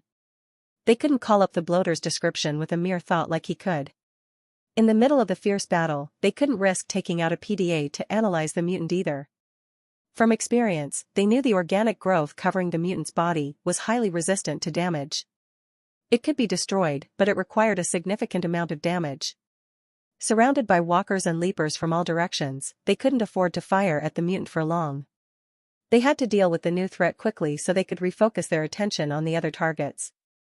Since the bloater's head was small and partially protected by organic growth, they decided against wasting time and bullets trying to hit it. The large glowing belly of the mutant presented a much more tempting target. Mistaking the mutant's protruding stomach for its vulnerable spot, the 3 survivors directed all their firepower at the bloater's massive paunch. The survivors were aiming their fire at what they believed to be the bloater's vulnerable spot. And perhaps it actually was. The fastest way to kill the monster was likely to shoot it in the belly, causing the bloater to blow up. And the survivors kept firing at its paunch as they held their ground, allowing the massive monster to draw nearer and nearer. They were confident they could handle the threat well before it came within striking range. Only they were unaware of the mutant's ability to explode. Had they known that, they would have made sure to stay as far away from the bloater as possible. The bullets they fired drilled into the mutant's huge belly with wet, sickening sounds, and the glow emanating from inside grew brighter, as if warning of an imminent danger. Since Jake didn't know how big the explosion would be, he couldn't allow the bloater to get any closer to the group, fearing they might be within its effective range. With 1 survivor already lost, he was determined to do whatever it took to prevent any further casualties. The outcome of his quest relied on it. He sprinted toward the bloater, running through the barrage of bullets. He felt some of the shots punch him in the back, causing him to stagger but inflicting minimal damage on his hardened mutant body. Some of the bullets failed to penetrate deeply into his rigid carapace, becoming embedded in his obsidian-black flesh. They would be expelled from his body when the wounds healed. And the bullets that penetrated his body deep enough to reach the mana stored within him would soon be disintegrated by that magical energy. The survivors ceased firing their weapons as soon as the monster's belly was shielded by his frame. "What the hell are you doing?" Frank yelled from behind. "Get out of our line of fire, you idiot. Aren't you supposed to be half intelligent, damn it?" Ignoring the group leader's angry shouts, Jake swiped his claws at the bloater in front of him. His talon-like fingers racked the organic growth covering most of the mutant's body, leaving grooves in its surface. While the 4 resultant gashes were long and deep, they began to close almost immediately. Judging by the speed at which they were healing, the wounds would seal shut within seconds. In that respect, the bloater was very similar to shamblers and whippers. Jake quickly assessed the mutant in front of him, looking for any vulnerable spots on its body not shielded by the protective layer. To his dismay, there were none to be found. Even its neck and half of its head were encased in the thick organic covering. Bringing down the bloater would be a time-consuming task. Causing the mutant to explode by targeting its belly would have been a quicker and easier way to kill it, but Jake couldn't risk endangering or injuring his temporary companions. The bloater swung an arm at him, but Jake easily dodged the attack. Aside from its 2 special abilities, this elite mutant appeared to be relatively harmless, at least to Jake, being no match for his sharp reflexes. He unleashed a series of rapid violent slashes, tearing through the protective organic layer without giving it a chance to restore itself. At last, his claws cleared a section of the mutant's chest, revealing its actual skin beneath. The bloater emitted a hoarse cry when Jake racked his claws across the vulnerable flesh of the mutant, causing it to bleed profusely. The bloater lurched toward him, swinging another arm as if trying to swat away a bothersome fly. Easily evading the blow, Jake kept slashing at the bloater's exposed flesh. From behind him, he heard one of the survivors shout a warning to the others. He swiftly glanced over his shoulder to see what the commotion was about. He saw the spells cast on the walkers to slow them down had just worn off, and now all the weaker mutants were advancing on the group at an accelerated pace. Noticing that Jake had engaged the bloater, the survivors shifted their focus to the swarm of walkers closing in on them from all sides. The bullets they fired ripped through their bodies, sending chunks of flesh flying and blood splattering everywhere. The cacophony of sounds engulfed his senses. The sharp crack and chatter of gunfire mixed with the screams of mutants charging and dying, overwhelming his hearing. One of the survivors shouted something to the others, but even with his enhanced senses, Jake struggled to discern the exact words amid the clamor. When he was about to glance back to check on the group once more, he became aware of the sound of thundering footfalls approaching. Turning his head, he spotted a shambler charging toward him. Before he could react, the massive mutant was already dangerously close. The shambler raised its massive arm, thick as a log, poised to strike him.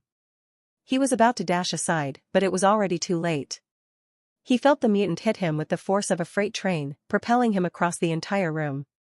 He crashed into one of the concrete walls with a force that dented it and caused a network of cracks to sprawl across its surface. If he had been a mere human, the collision would have shattered his spine and numerous bones in his body. However, as a Morphus, he only felt a few minor cracks forming on his back upon contact. Other than that, the collision left him unscathed. As Jake got back on his feet, he immediately became aware of a few things. First, encouraged by its successful attack, the shambler let out a triumphant roar before lunging at him once more. Second, the survivors must have noticed him being hit because they momentarily stopped firing at the mutants. They stared at him with various degrees of disbelief on their faces, clearly surprised to see he had not only managed to survive such a powerful blow but also seemed to have not received any serious damage. Third, he saw the bloater halt a few yards away from the group. Facing them, the massive monster arched its back slightly, opening its mouth wide as the glow from its belly intensified, growing increasingly bright.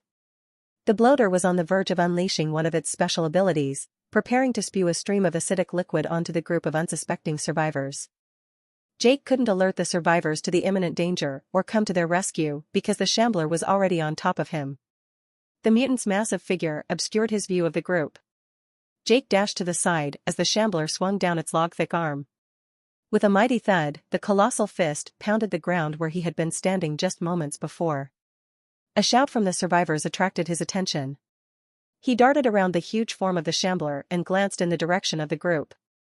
They had become aware that the bloater was about to attack. The obese monster stood some distance away from them, but their instincts warned them that it was preparing to launch some sort of attack, and it appeared to be a ranged one.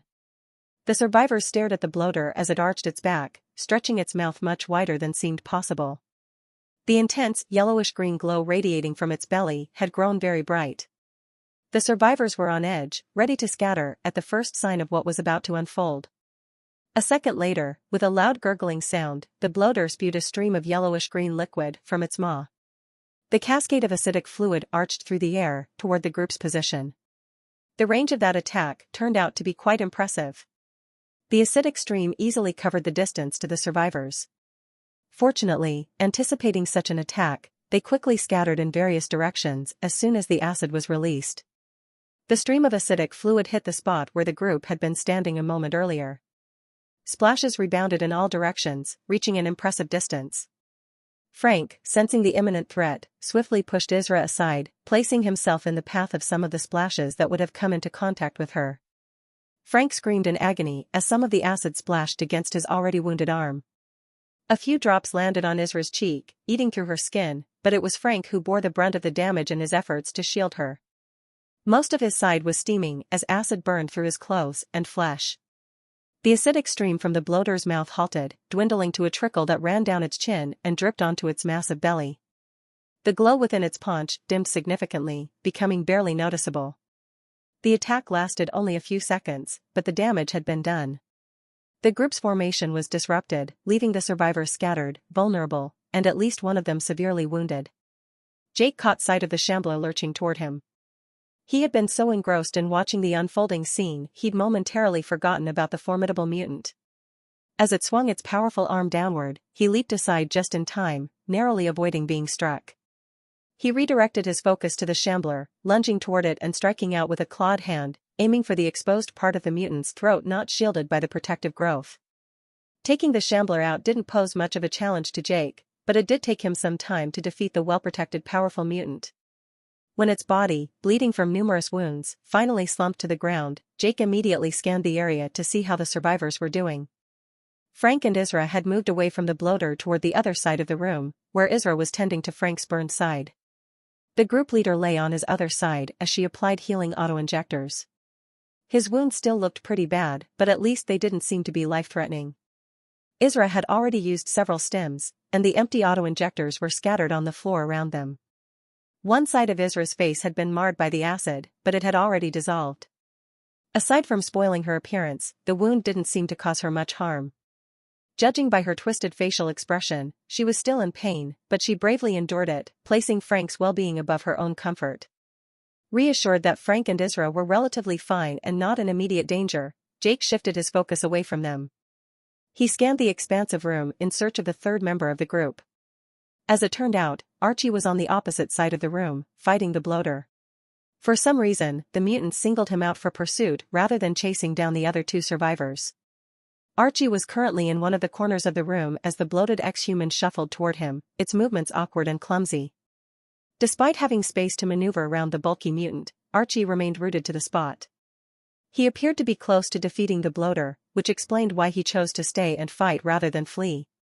The survivors were now aware of the unmistakable signs of the bloater's impending attack. It arched its back, opened its mouth wide, and its belly glowed brightly before unleashing an acid torrent.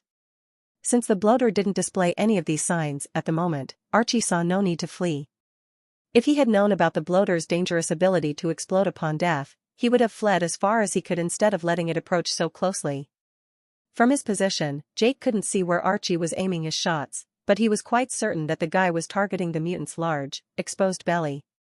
Jake was on the brink of dashing across the room to rescue Archie from the danger he wasn't even aware of, but it was already too late. As another burst of shots penetrated the mutant's belly, the massive mutant suddenly halted its advance, its bloated body quivering with intense tremors. Archie must have sensed that something was terribly wrong because he quickly maneuvered around the violently trembling mutant. He moved with such speed that Jake was confident he would manage to put a considerable distance between himself and the bloater before it exploded. However, just as Archie sprinted past the shaking mutant, something unfortunate happened. One of the nearby leapers propelled itself toward him, knocking the survivor to the ground. He managed to shoot the leaper on top of him through its head, but as soon as he jumped to his feet, the bloater blew up. Its huge body exploded powerfully, sending pulpy pieces of shredded flesh flying and waves of acidic fluid splashing in all directions. Archie was drenched from head to toe in acid. He died so quickly, he never even had a chance to scream. The acid easily burned through his clothes and skin, causing his flesh to flake off his bones. The skeleton and what little meat remained clinging to them crumpled to the floor. Jake quickly looked around. The bloater was dealt with, and there were no more powerful mutants left. Only a bunch of low-level walkers and leapers remained, with no additional portals opening up. The wave was almost over now. All that was left to do was eliminate the rest of the mutants, which would only take a couple of minutes more to complete. The final floor of the tower climbing challenge was nearly finished, but it came at the expense of another survivor's life. Upon completing the final floor, Jake checked the status of the challenge. Tower climb progression. Floors, 10 out of 10. Boss, 0 of 1. Remaining time, 13 minutes, 48 seconds. All the floors were cleared, and the only task remaining was to defeat the boss on the roof. He had less than 15 minutes to accomplish this. While Jake was unsure of the type of mutant he would be facing, he was confident he could handle it pretty quickly.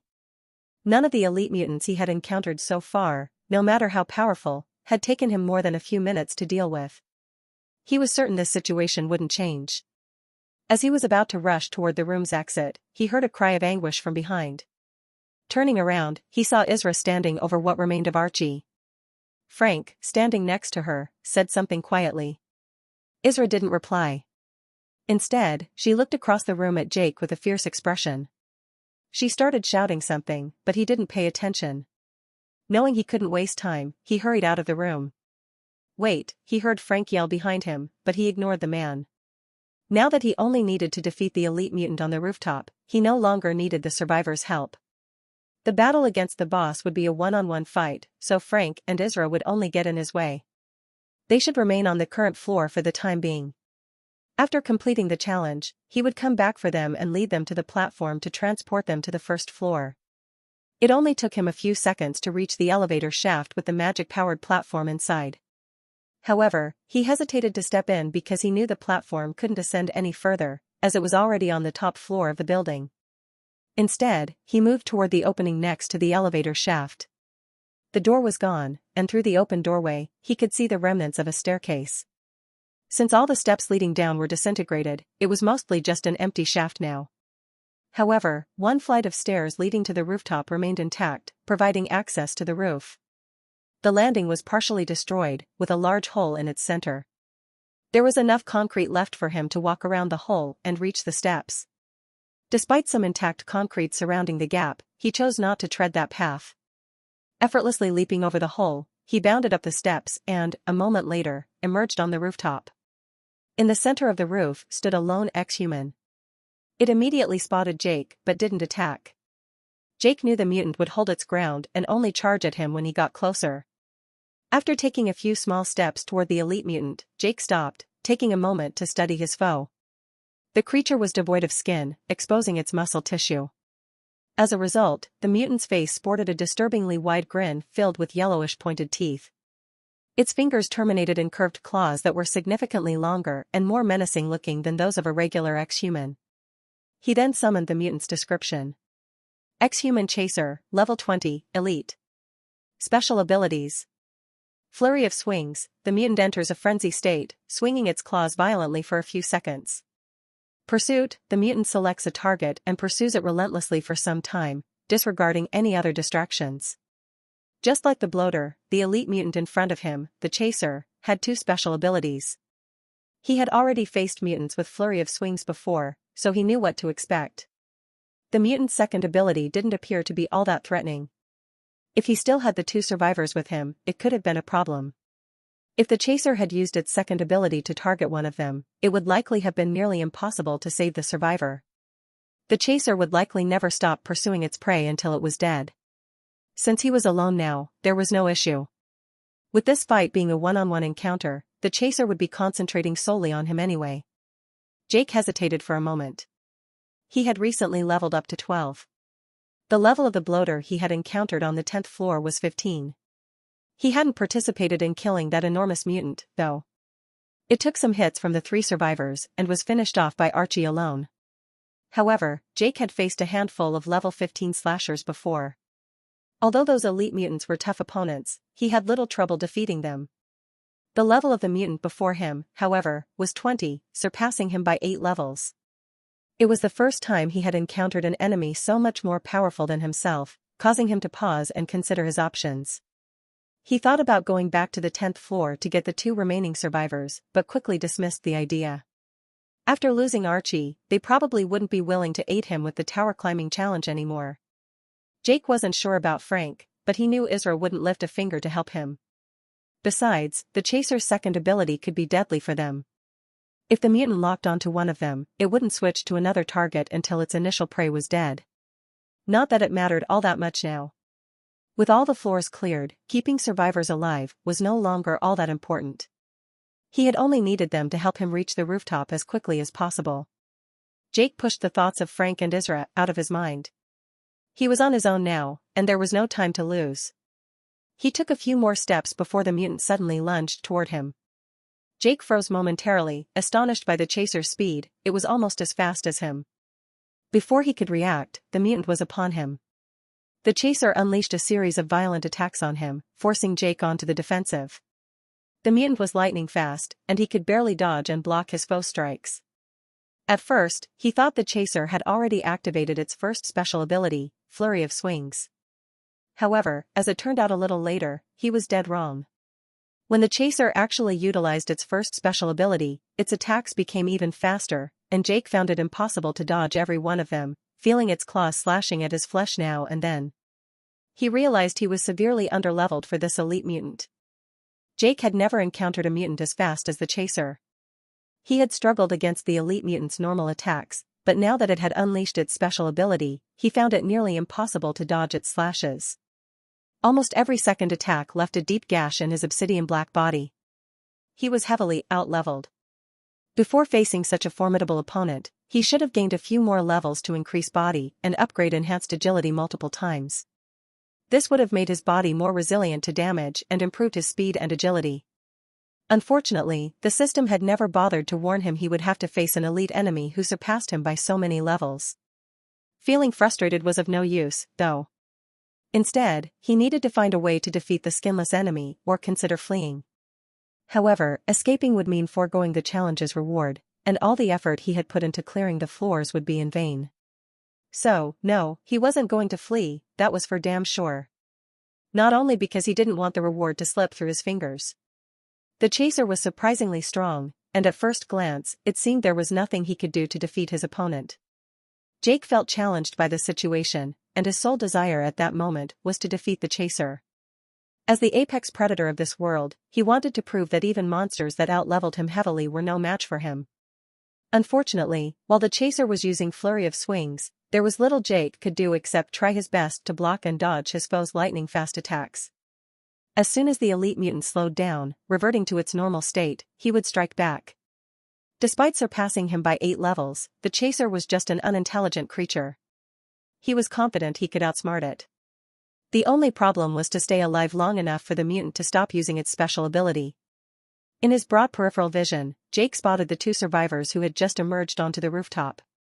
Judging by the expressions on their faces, it was clear they had never encountered such a fast and agile mutant as the Chaser either. Frank raised his assault rifle and took aim. However, he never fired a shot. Both the Chaser and Jake moved way too fast for him to take careful aim. He was clearly unwilling to shoot Jake by accident. It was obvious he still hoped for some reward for assisting Jake in completing the challenge. Judging by Isra's expression, however, she didn't share her companion's sentiment. The intensity of her gaze betrayed her desire to witness Jake meet a gruesome end at the hands of the Chaser. Not gonna happen, Jake thought to himself. Finally, the Chaser's movement slowed down to normal, its special ability worn off. Without hesitation, he switched to the offensive, striking out at his foe with speed and ferocity. Initially, the Chaser attempted to hold its ground, but soon realized it was impossible under the relentless assault. It began to retreat while attempting to block Jake's slashes. Out of the corner of his eye, he could see the two survivors gaping at him in bewilderment. Jake and his foe moved so swiftly that Frank and Isra appeared unable to comprehend what was happening, their inferior vision failing them and possibly rendering the two mutants as blurred spots. Jake managed to score a few hits, but the wounds he inflicted on his opponent quickly sealed shut with remarkable speed.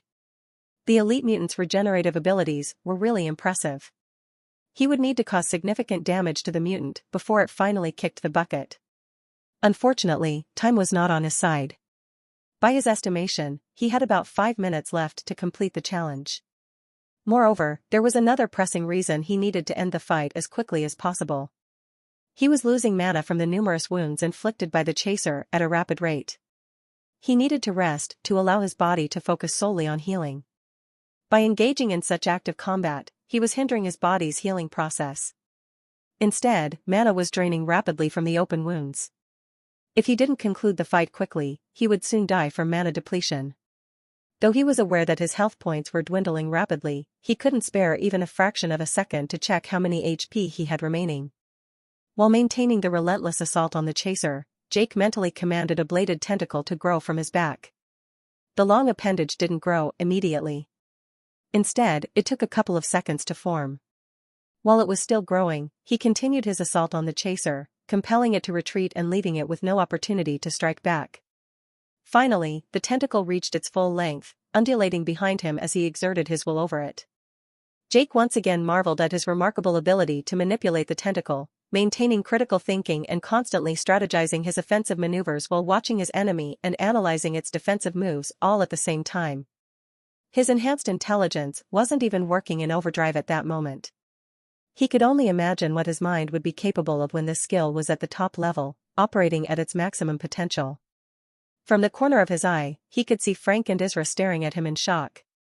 It was the very first time he had used bladed tentacles during the tower climbing challenge, so until that moment, they'd been unaware he was capable of something like that. Not that he was trying to hide this ability from them, rather, there had been no real need to utilize it before. But now was the perfect moment to make good use of it. Responding to his mental command, the bladed tentacle arced over his shoulder and surged through the air toward his opponent. Before the mutant could react, the pointed end of the tentacle pierced through one of the chaser's eyes. The mutant froze for a moment, shocked by the sudden loss of half its vision. The tentacle, having served its purpose, detached itself from Jake's body, dangling from the chaser's eyeball. Without giving his opponent a chance to recover, he pierced its throat with his claws and tore out a huge chunk of flesh, causing a fountain of blood to pour from the large ragged hole. Even the chaser's remarkable regenerative ability was unable to heal such a severe wound quickly enough. Jake unleashed an onslaught of swings on the mutant's stomach, ripping it open and causing the coils of intestines to spill out. The chaser took a couple of unsteady steps forward before collapsing to the ground. Its body twitched for a few seconds in its final death throes, before the elite mutant finally died. Out of the corner of his eye, he noticed the two survivors staring at him in shock, clearly taken aback by the brutality of the killing. Challenge complete. The boost menu has been unlocked. He made it. He successfully completed the tower climbing challenge with only a few minutes to spare, securing the reward. If he had been even slightly late, all his hard work would have been for nothing. Despite being significantly underleveled for the challenge, he managed to reach the finish line just in time. It was no small feat, that was for damn sure. Rather than rushing to claim his reward, however, Jake remained in place, taking a moment to rest. Suddenly, a familiar voice echoed from behind him. "Is it over?" Frank questioned. "Where's our reward then?" Jake ignored Frank's question and instead checked his health points. HP, 64%. He had lost quite a lot of hit points during the battle with the chaser. His health had never dropped to 0%, so he wasn't certain what would occur if it ever did. Would reaching 0 hit points mean certain death? The immediate answer that came to his mind was a resounding yes. However, there might be more to it than just that. Since there was no precedent to refer to, it was hard to be sure about the consequences of losing all his HP. After all, he was very different from humans now. The mana stored within his strange body was able to heal extremely severe wounds at a remarkably rapid pace compared to human standards. On the other hand, his health dipping to 0% might mean that his body had sustained too much damage to be repaired. In that case, the remaining mana might not be enough to heal his wounds, which would result in his death. Anyway, Jake was determined to do everything possible to prevent his health points from plummeting to 0%. Self-preservation was his primary instinct. HP, 65%. Slowly but steadily, his health increased as the mana stored within him was hard at work patching him up. Still, due to the significant amount of damage his body had suffered, it would be a while before he was back to full health. Over the next few hours, he would need to rest to let his body solely concentrate on the healing process. Unfortunately for him, the survivors behind him had other plans. "Hey, I'm talking to you," Frank growled. Jake heard the approaching footsteps but made no move to turn around. The two survivors posed no threat to him. Instead, he focused on examining the reward he had received. Closing his eyes, he summoned the boost menu with a single thought, and it immediately materialized in his mind. Boost menu. Rank 1. Enhanced regeneration. Duration, 60 minutes. Cost, 2000 MP. Acquire, Y/N. Increased movement speed. Duration, 60 minutes. Cost, 5000 MP. Acquire, insufficient MP. Increased strength. Duration, 60 minutes. Cost, 5000 MP. Acquire, insufficient MP. Increased agility. Duration, 60 minutes. Cost, 5000 MP. Acquire, insufficient MP. Increased XP gain, X2. Duration, 60 minutes. Cost, 10,000 MP. Acquire, insufficient MP. Rank 2. None, asterisk. Requirement, kill 100 ex-human walkers. Progress, 0 out of 100. Asterisk, tip, to unlock additional boosts, you need to upgrade the boost menu to the next rank by fulfilling the requirement. Jake read through the information. The available boosts seemed like they could come in handy in certain situations. While he didn't currently feel the urge to enhance his strength, agility, or speed, he acknowledged that they might be useful later on. The XP boost was what truly excited him. Among all the available boosts, this one stood out as the most appealing to him. While he couldn't obtain it right now, he made a mental note to acquire it at a later time. He also couldn't help but notice that the list of boosts was not exhaustive. Once he upgraded the boost menu to rank 2, additional ones would become available. To upgrade the boost menu, he needed to kill 100 walkers. He had taken down plenty of them so far, but it seemed those kills didn't count. Only the walkers he defeated from that moment onward would be tallied. That was okay. Taking out 100 low-level walkers wasn't a problem for him and shouldn't be too time-consuming. For the time being, he opted to obtain the enhanced regeneration boost so that the wounds from the recent battle would heal faster. Next, he summoned the menu showing his active status effects, which currently only displayed one. Enhanced regeneration, 59 minutes, 57 seconds left. Jake then checked his mana count. He had more than 10,000 mana points before starting the tower climbing challenge. Now, he was left with just over 1,000. He remembered that most of his mana had been drained in his attempt to write a single word, yes, and the first letters of his name on Isra's PDA. Once again, he felt frustrated by his inability to write. Even crafting a simple word demanded an immense amount of time and effort, leaving him depleted.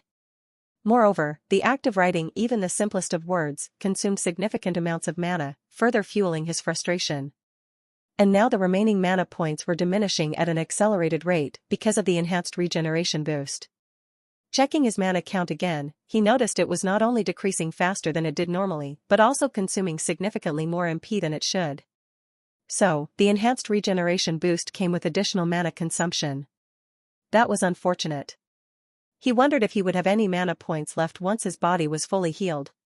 He recalled that when low on mana, his body would temporarily limit its ability to move swiftly and agilely to conserve mana. It was a kind of safety mechanism, using the remaining mana to maintain essential bodily functions. Perhaps, the same safety measure was also applied to the enhanced regeneration boost.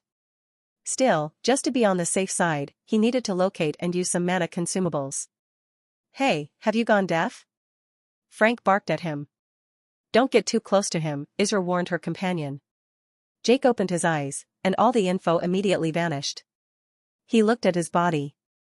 As expected, the wounds were healing at an increased rate. "Answer me, damn it," Frank yelled from behind him. Jake finally turned around to face the two survivors. The group leader stood over a dozen yards away from him, while Isra remained farther away, at the door to the staircase. Frank frowned as he locked eyes with Jake. "Where's our reward?" he asked. Jake simply stared at him, without making any movements or gestures to allow his body to focus on healing. "I told you so, Frank," Isra said firmly. "There's no reward for us. He may already have gotten his reward, but it wasn't meant for us. We were just tools for him, nothing more. He only needed our help because of the time limit. There was never any kind of reward in store for us. We risked our lives for him for nothing."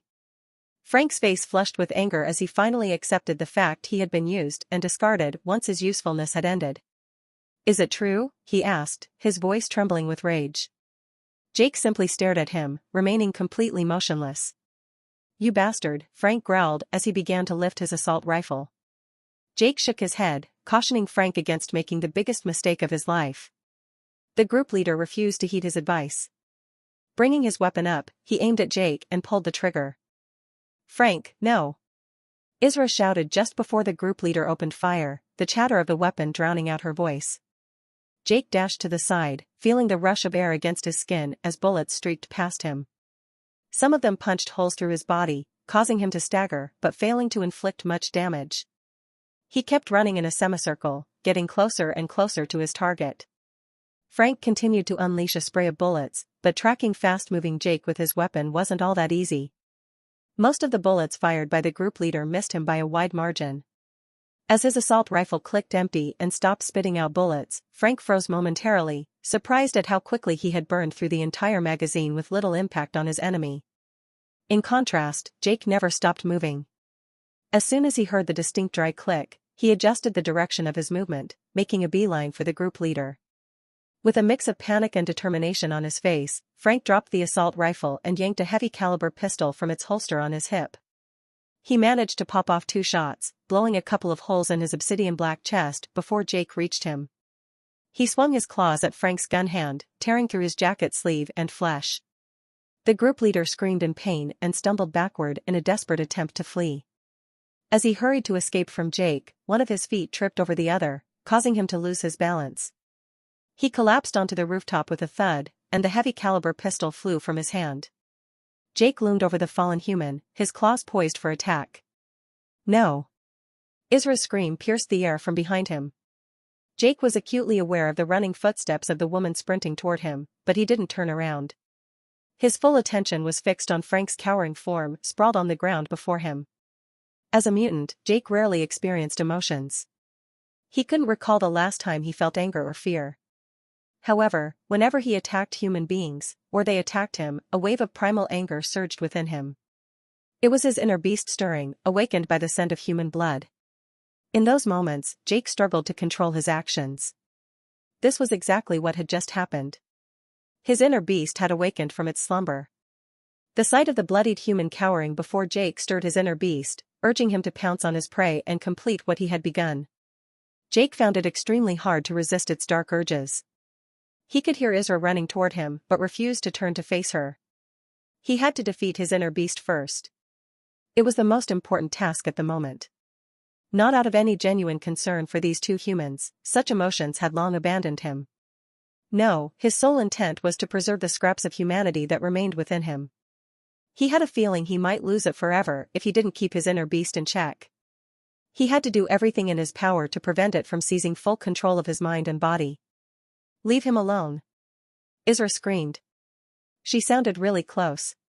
Still battling his inner beast, Jake looked over his shoulder. The woman had closed the distance, standing only a few feet away from him, gripping a sawed-off double-barreled shotgun tightly in her hands. The weapon might have been small, but it was quite menacing. Judging from the determined expression on her face, it was clear she was about to fire her weapon. Jake's inner struggle hindered his reaction, and before he could dart aside, Isra discharged both barrels almost simultaneously. The double blast punched Jake in the back with the force of a sledgehammer swung by a giant. He staggered but managed to keep his balance. He had suffered severe damage. He knew that even though he couldn't see the 2 ragged holes in his back. Mana was escaping his body through the wounds at an accelerated rate. It made his inner beast even madder than it already was. How dare she? Jake spun around to face the woman. The shocked expression on her face told him she couldn't believe Jake was still alive, having shrugged off a double blast from a shotgun at almost point-blank range. She broke the weapon open, but before she could replace the 2 spent shell casings with fresh ones, Jake was upon her. The severe wound he suffered fueled his inner beast's rage, which immediately infected Jake. Losing control, he grabbed her by the shoulders so hard the tips of his talons penetrated her flesh, eliciting a scream of pain from the woman. With tremendous willpower, Jake managed to fight back his inner beast's urge to tear her head off. Instead, with a powerful yank, Jake lifted her off the ground and flung her aside. She flew through the air and collapsed on the rooftop a few yards away from him. She was injured, but at least she was still alive. "You fucking freak," he heard Frank growl behind him.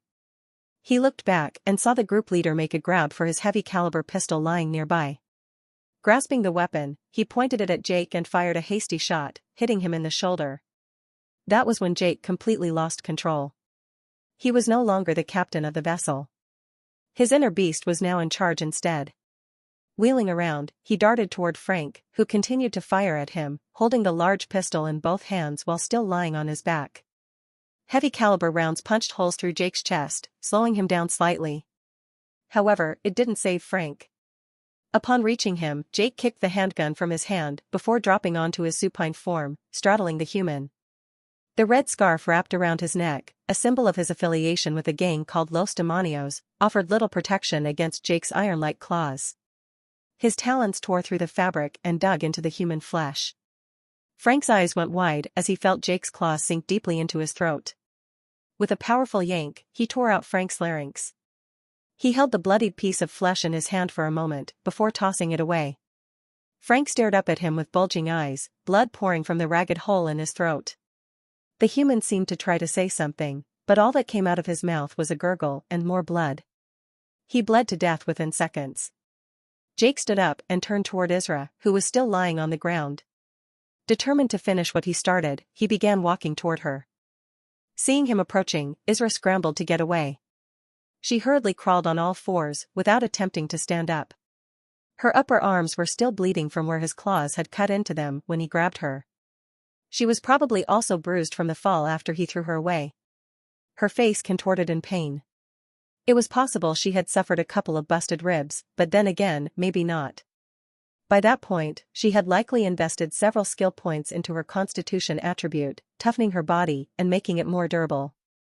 Jake wasn't sure what exactly happened when a survivor put a skill point into constitution. Their body somehow became more resistant to damage, but how this was achieved, he had no clue.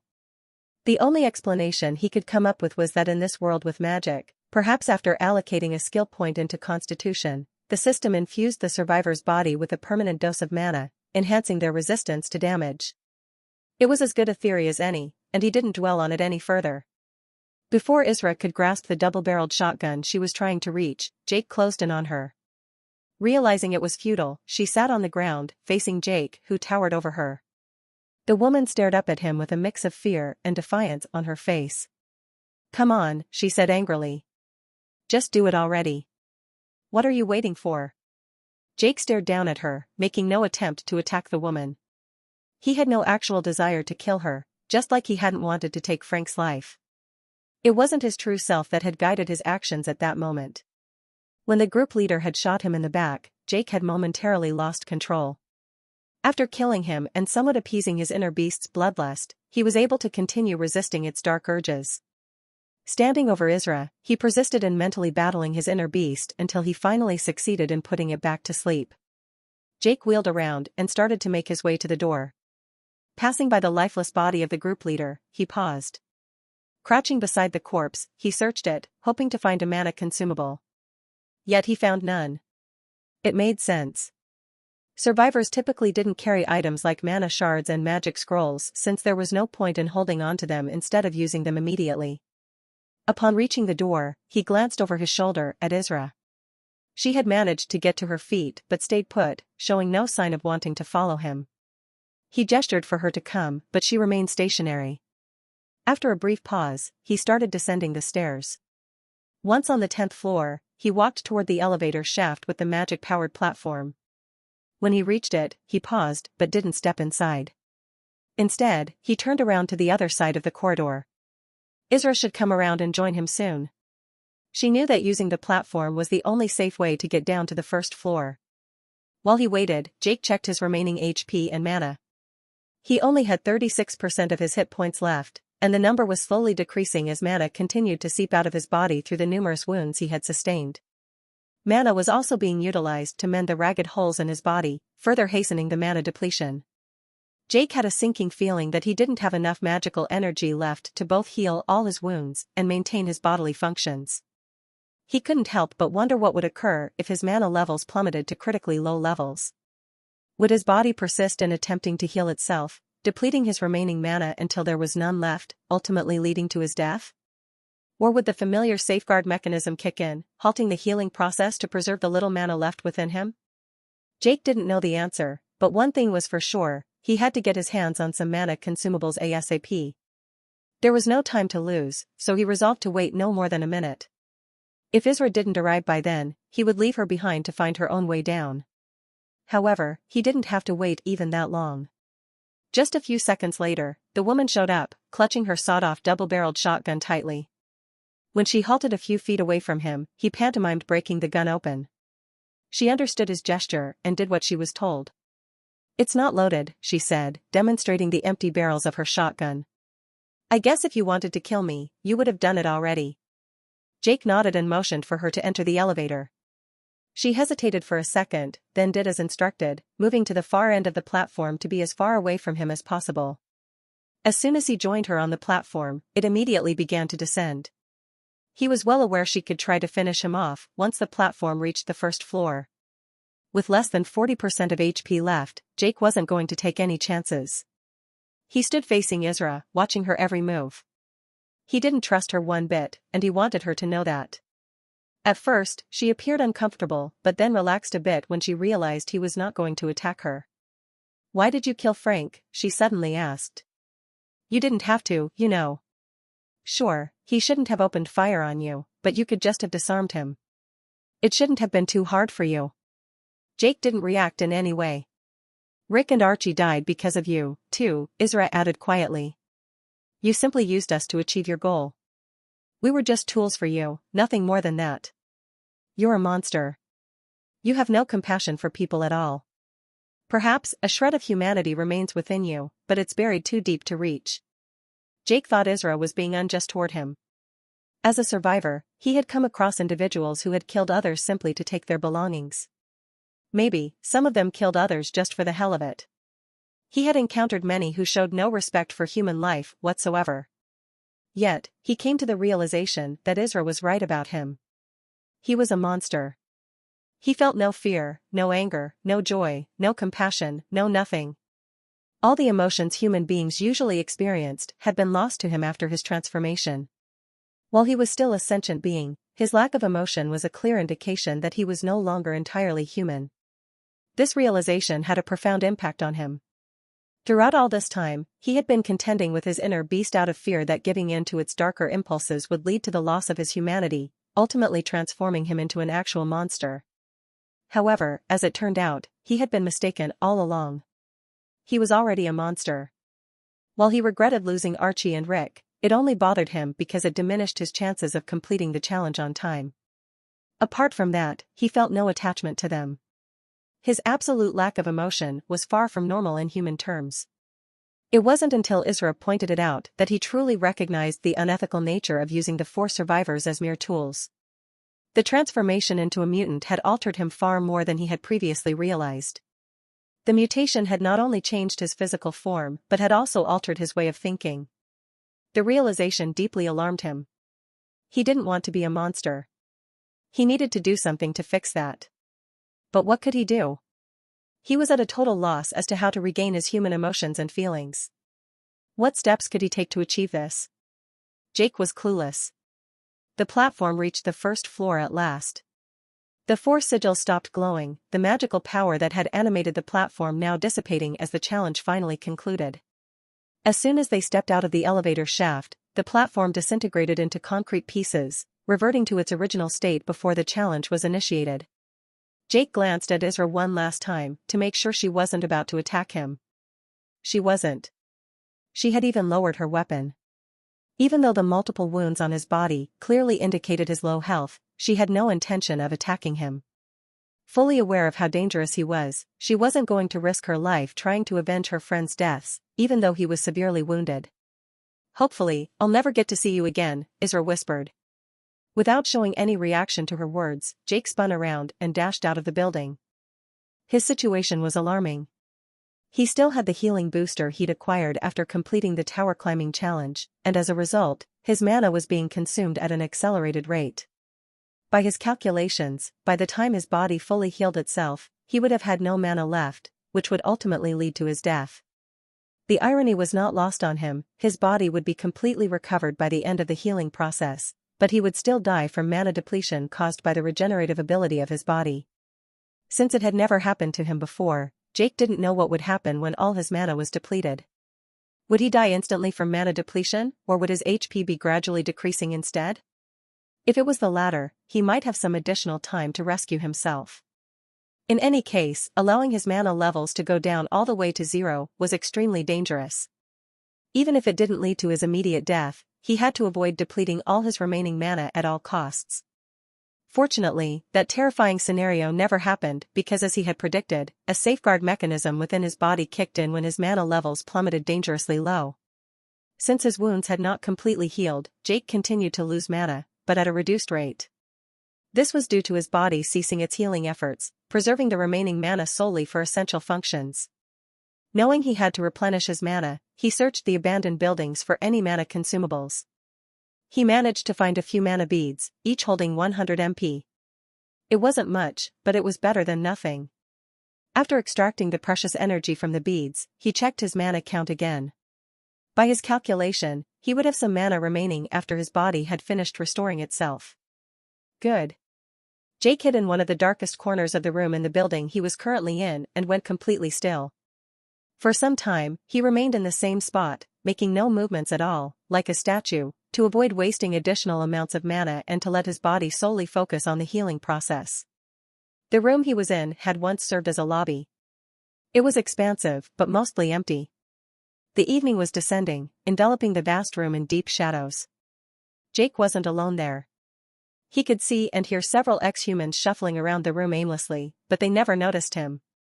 When Jake moved, he hardly made any noise, and when he needed to, he could be completely silent. Positioned in a dark corner of the room, he merged seamlessly with the surrounding shadows, rendering himself invisible to the naked eye. The ex-humans continued to wander around, oblivious to the deadly obsidian-black predator lurking in one of the dark corners.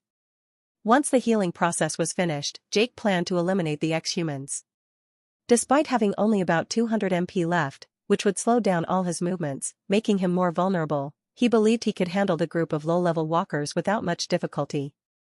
His next goal would be to resume his search for mana. However, his plans were set to shift when an unexpected event occurred. The thunder of a gunshot echoed from the street.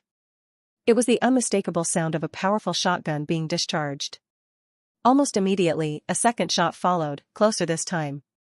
Jake remained motionless in the dark corner of the room, listening intently to the gunshots reverberating from the nearby streets. It seemed that a few of the ex-humans also heard the distant sounds of shotgun blasts. Every time a gunshot rang out, they turned their heads this way and that, as if not quite comprehending what it was or where it came from. Most of them didn't pay attention to the sounds of gunshots at all, either failing to hear them or simply thinking they were too far away to be concerned about. Jake's hearing was much better than theirs. As he already knew, thanks to his enhanced senses, distant sounds seemed much closer to him than they actually were. The sounds of gunfire suddenly stopped. The shooter must have resolved whatever conflict they were in or moved too far away for Jake to hear. However, as it turned out a few minutes later, he was mistaken. A male survivor armed with a pump-action shotgun, the likely person who had been firing moments before, appeared in the doorway and scanned the semi-darkness of the vast room. The survivor stood at the doorway, allowing his eyes to adjust to the lighting difference. He noticed several walkers shuffling around in the room's depths, but failed to spot Jake. Before entering, the survivor crouched down, removing his rucksack. Upon opening the flap, a bluish glow emanated from within. A mana consumable was nestled inside, and judging by the brightness of the light it emitted, it was quite large. Probably, it was a mana chunk containing 1000 MP or maybe even a mana crystal holding a whooping 5000 MP. Survivors usually extracted magical energy from mana consumables immediately upon discovery. Jake could only guess at the reason the survivor hadn't done so yet. Maybe he hadn't met the level requirement for consuming this particular mana consumable yet. Not that Jake really cared. At that moment, all he could think about was the large mana consumable stored in the survivor's backpack. With his mana level plummeting to less than 200 MP, Jake knew he had to replenish it no matter what. The survivor grabbed handfuls of spare shells from his rucksack and shoved them into his jacket pockets. He kept glancing at the ex-humans to make sure they didn't get the drop on him while he was occupied. After stuffing his pockets with the shells, he put his rucksack on and retrieved his shotgun from the floor where he had placed it moments earlier. Rising to his feet, he brought up his weapon, tucking it against his shoulder, and started walking toward the center of the room. The ex-humans attacked from different directions, but the seasoned survivor skillfully eliminated them one by one. Jake bode his time. While the survivor was dealing with the mutants, he remained vigilant, his reflexes sharp. This was why Jake chose to wait until the survivor took care of the walkers. Once the human was done with them, he would relax and unwittingly lower his guard, thinking he was alone and safe. That would be Jake's cue to make a move. Finally, all the walkers were taken care of. The survivor glanced around, a visible expression of disappointment on his face. Continuing to search for more threats to eliminate, his gaze settled on the dark corner of the room where Jake stood motionlessly. It appeared for a brief moment that he detected Jake's presence, but then he looked away, lowering his pump-action shotgun. When the survivor retrieved his PDA and unlocked it to check something, Jake felt a surge of excitement. He lacked the ability to unlock survivors' handheld computers. Once he dealt with the human and extracted the magical energy from his large mana consumable, Jake would have the opportunity to utilize the unlocked device. Perhaps he would uncover valuable information, such as markers indicating the locations of the survivors' hidden stashes where additional mana consumables could be found. The human stood half-turned toward Jake, so he knew the survivor would be able to spot him out of the corner of his eye when he burst out from his hiding spot in the dark corner. Moreover, the human stood farther away from him than he would have preferred. Jake was left with no choice but to accept the situation as it was. Despite the less-than-ideal circumstances, he was determined to attack the survivor. The human, now completely relaxed and unaware of the impending danger, believed he was alone in the room. Although the conditions weren't entirely in Jake's favor, the element of surprise was on his side. He couldn't let an opportunity to get the drop on the survivor slip between his fingers. So he took a moment to compose himself and then stepped from the shadowed corner of the room. Just as he had anticipated, the survivor spotted him as soon as he emerged from his hiding spot in the dark corner. The human spun around toward him, his eyes widening in surprise upon seeing Jake. For a fraction of a second, they just stared at each other, and then Jake lurched toward his prey, morphing his hands into claws. The human brought up his shotgun, but before he could take aim, Jake struck out. The survivor managed to jerk back, and instead of piercing his throat, Jake's claws ripped through the fabric of the survivor's jacket and his flesh beneath. The human screamed in pain. Jake cursed mentally. The mana depletion severely hindered his movement speed and agility. He'd hoped to end this fight with one quick slash, but no dice. The survivor clumsily stumbled back, tripping over the body of a mutant he'd killed earlier and collapsing to his back. Jake was about to pounce down on his prey to finish the job, but before he could do that, the survivor quickly pointed his shotgun at the approaching threat, fueled by the surge of adrenaline and the desire to save his life. The human squeezed the trigger, ramming a load of buckshot into Jake's chest, blowing a huge chunk of flesh out of his body. The force of the impact sent him flying a few feet backward. After collapsing to the floor, he quickly checked the remaining HP, only 19% left. Mana was quickly escaping his body through a fresh hole in his chest. It was bad. It was really bad. This fight was far from going according to plan. He still had some strength left in him, but he resisted the urge to immediately jump back to his feet. In his compromised state, he wouldn't achieve anything by trying to rush at his enemy. Instead of attacking the survivor head-on, he needed to outsmart him. He wanted to make the human believe he had won, lulling him into a false sense of security. Once the survivor let his guard down, that would be the moment to strike. With deliberate slowness, Jake rose on his elbows and sat up. He then got to his knees and remained standing in that pose, pretending to lack the strength to stand up. His ruse worked. While the survivor kept pointing his shotgun at him, his eyes betrayed his thoughts. After the transformation, Jake's newfound skills made him adept at reading humans. Locking eyes with the survivor, he could discern the thoughts running through his mind. The survivor accepted Jake's pretense at face value, mistakenly believing the frightening mutant was done for. But he was wrong. Despite being severely wounded and losing mana at alarming speed, Jake wasn't done for. Not by a long shot. He was simply biding his time for the perfect moment to launch his counterattack. Still clutching his shotgun with one hand, the human retrieved his PDA with the other and scanned Jake with the device. As he perused the information on the screen, his facial expression registered genuine surprise. Jake had a good sense of what must have been going through the human's mind. Upon the survivor's entrance into the building, Jake had accessed his stats and discovered the human's level to be 17, while his own level was 12. The survivor found it hard to believe that a being 5 levels below him could be so strong and fast. Even though Jake had taken a look at the human's stats, he hadn't bothered to check the survivor's name. To him, the human was merely prey to be hunted down, an obstacle he had to overcome. The survivor put away his PDA and stood up, keeping his shotgun trained on Jake, who remained kneeling. He took a step toward him, then another one, but then suddenly stopped. The harsh realities of this world had taught the survivor to exercise caution at every turn. By that point, the room had grown very dark, and the survivor squinted at Jake, struggling to discern many details in the semi-darkness due to his inferior human vision. Though he'd never encountered a being like Jake before, the survivor resisted the temptation to get closer to the menacing figure for a better look. Unbeknown to the human, he'd unwittingly stopped at the perfect distance for Jake to strike. If Jake were to suddenly jump to his feet, he wouldn't be able to get to the survivor before he shot him dead. That was what the human must have been thinking, and he was absolutely right about that. However, Jake had an ability that allowed him to swiftly strike out at the human, easily covering the distance between them without even having to stand up.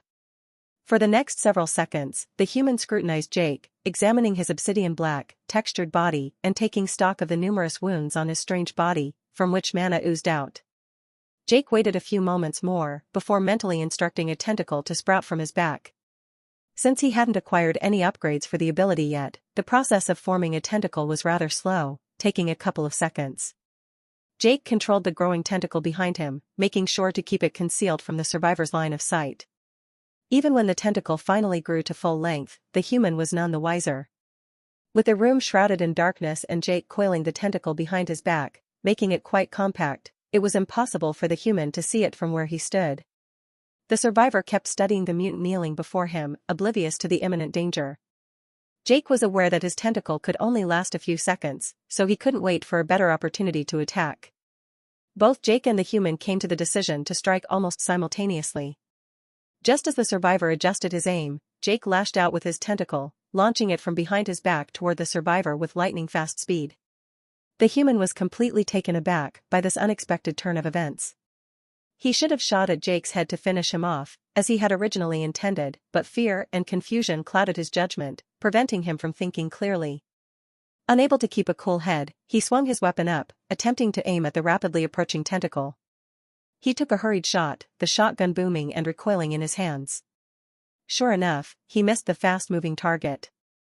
Before he could work the action of his gun, the tentacle reached him. The double-edged blade at the end of the tentacle slashed across his throat, cutting through muscle and cartilage with ease. The human's eyes widened in shock as his hands released the shotgun, causing it to fall to the floor. He wrapped his fingers around the nasty gush in his throat, trying to stanch the bleeding, but the blood continued to seep between his fingers. It was a fatal wound, and the survivor was well aware of that. He tried to speak, but only a gurgle emerged from his throat. He staggered back, lost his balance, and crumpled to the ground, his fingers still wrapped around his bleeding throat. After the attack, the tentacle detached and fell to the floor, quickly withering and disintegrating into a pile of dust. Jake rose to his feet and began walking toward the incapacitated survivor. With horror in his eyes, the neutralized human watched Jake approach him, his fingers still wrapped around his severely wounded throat. Knowing that the survivor would bleed to death within minutes, Jake saw no need to deliver the final blow. His priority was to acquire the human's mana consumable as soon as possible. He crouched down beside the survivor's rucksack and extracted the mana consumable from it, which turned out to be quite large. Mana crystal, 5000 MP, rare. For a moment, Jake was entranced by the mesmerizing dance of mana within the crystal. The bluish mist swirled inside the large mana consumable, emitting a soft glow that seeped through the transparent crystal. He was incredibly lucky to stumble upon another mana crystal. This particular type of mana consumable was the largest he'd ever encountered, boasting a whopping 5000 MP. It marked the second time he'd come across a mana crystal. The first instance was when he encountered a group of survivors who had taken refuge in a building for the night. One of them, a guy named Eric, had a crystal stowed away in his rucksack. Twice now, Jake had acquired mana crystals from other survivors, yet he'd never found one himself. He couldn't help but wonder where survivors came across these crystals. Did they simply stumble upon them by chance? Or perhaps there was a special mission for survivors that awarded them with mana crystals upon completion? Jake didn't know for sure, but he remembered hearing Eric say he'd found it by chance. Another thought occurred to him. The survivor with the slit throat was at level 17. From his experience of taking a mana crystal from Eric, Jake remembered that a survivor needed to be at least level 15 to be able to extract magical energy from a mana crystal. Considering the dying human lying beside him was at level 17, Jake wondered why he hadn't utilized the mana crystal yet. Maybe his level was below 15 when he found the crystal, preventing him from extracting mana? Or was he keeping it intact for some specific purpose? Not that it really mattered to Jake. The reason behind the survivor carrying the crystal instead of using it held little interest for Jake. Dismissing the matter from his thoughts, he gave the mana crystal in his hand a gentle squeeze, but there was no immediate reaction. This particular mana consumable, being of a higher rarity, was more robust than others. Not that he couldn't break it. He exerted more pressure, causing the crystal to easily shatter in his hand. The bluish energy immediately floated from the crushed consumable toward his hand. His body eagerly absorbed the precious magical energy, which fueled him with its power. Now with an abundance of mana within him, his body quickened the rate at which it healed. The healing booster he had gained upon completing the tower climbing challenge remained in effect, further accelerating the healing process. In just a few seconds, all of his wounds were completely healed, including the hole the survivor had blasted open in his chest with his shotgun. Back to full health, Jake felt invigorated. His strength and agility returned, once again making him the most dangerous predator in this world. Help, he heard the dying human croak. Pooh. Ple. Jake glanced at the survivor, surprised to see him still clinging to life. He'd expected the man to have bled out by now. However, this world was governed by video game logic. The survivor must have invested heavily in his constitution attribute, granting his body a level of durability far beyond that of an ordinary human. Help, P. I don't wanna. Watching the human bleed and listening to him pleading for help, Jake felt nothing. No emotions or feelings whatsoever. He didn't feel any compassion toward the dying survivor, nor did he feel any hatred toward his enemy or satisfaction upon seeing him defeated. The memories of Isra's words during their descent on the magical platform, along with his subsequent contemplations, remained vivid in Jake's mind. He knew very well that his inner beast woke up during conflicts with humans. To prevent becoming a full-fledged monster, he decided to avoid unnecessary confrontations with humans. However, after what Isra had said to him, he'd realized he was already a monster, not only physically, but mentally too. His lack of empathy toward others served as stark evidence of this unsettling truth. That was exactly why he decided to help the survivor. While searching through the survivor's rucksack, he noticed several healing auto-injectors inside. Selecting one, he summoned its description, which indicated that the stim was powerful enough to heal severe wounds. Jake wasn't sure if it could heal the extreme wound on the human's throat, but he was willing to give it a chance. He pressed the auto-injector's business end against the side of the human's neck and triggered it, delivering a mix of healing medications into his bloodstream. With the survivor's fingers still clutching his throat, Jake couldn't immediately see the stim's effects. However, a moment later, he saw the bleeding slow down and then stop altogether. The survivor's expression brightened, and his breathing eased, indicating that the medication was indeed working. Despite rescuing the survivor, Jake didn't feel any better. Saving a human's life didn't bring him any joy or satisfaction. He figured his human emotions wouldn't resurface that easily. Maybe he would need to do a lot of good deeds before some part of his humanity would return. Or maybe it wouldn't return at all. For all he knew, he'd been turned into a monster both physically and mentally for good and wouldn't be able to regain any of his humanity anymore. Anyway, he was going to try to become better, mostly for his own sake rather than anything else. Jake rose and picked up the survivor's PDA. Since the human had unlocked the device, he could now make use of it. He decided to take a moment to browse the available information and see if he could learn anything new or find something useful. Out of the corner of his eye, he saw the survivor, still lying on his back, cast a suspicious glance in his direction. The human had withdrawn his hands from his throat, revealing it had already completely healed. Suddenly, he rolled to the side toward where his shotgun rested on the floor. He likely believed his actions went unnoticed, but he was mistaken. Jake could see him in his expanded field of vision without even having to turn his head. Jake dropped the device and leaped to the side. Grabbing the shotgun and rolling on his back, the survivor pointed the weapon at where Jake had stood a second before. Only he was no longer there. Jake came rushing at the human from the side. Still lying on his back, the survivor swept his weapon around toward the threat as fast as he could and squeezed the trigger. A fraction of a second before he fired, Jake leaped to the side, having spotted the human's index finger whiten as it curled tightly around the trigger. The survivor's face twisted in horror as he realized his now fully healed enemy could move with much greater speed than before. Before the human could fire another time, Jake wrenched the shotgun from his hands and flung it away. The survivor lying on the floor looked up at the mutant looming over him, realizing he'd just made a huge mistake. "No," he begged. "Please." There was going to be no mercy from Jake this time. Instead of pouncing down on the supine form of the survivor, Jake extended a sword from one wrist. The human's eyes went wide at the sight. "Please, no." "Arg." Jake swung his weapon at the survivor. The tip of his blade cut so deeply into his flesh that his head almost got detached from the neck. The survivor lived only for a second longer before his wide-open eyes glassed over, and his body went stiff. For a moment, Jake stood over the dead body, looking down at the survivor he'd just killed. He had let that stupid human live, but he had wasted it. He had nobody but himself to blame for that. Giving the matter no more thought, he retracted his blade and turned away. Locating the PDA lying on the floor where he'd dropped, Jake stepped toward it. After picking up the device, he resumed reading the survivor's diary from where he left off. After a minute, Jake finished reading. He didn't come across anything particularly interesting, though. The survivor he'd just killed turned out to be a loner who avoided contact with others out of fear of being attacked and robbed.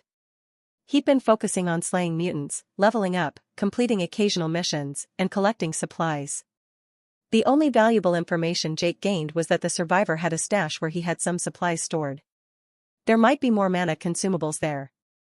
However, he didn't let his hopes get up, being well aware that survivors usually used mana consumables upon discovery rather than carrying them around or stashing them away.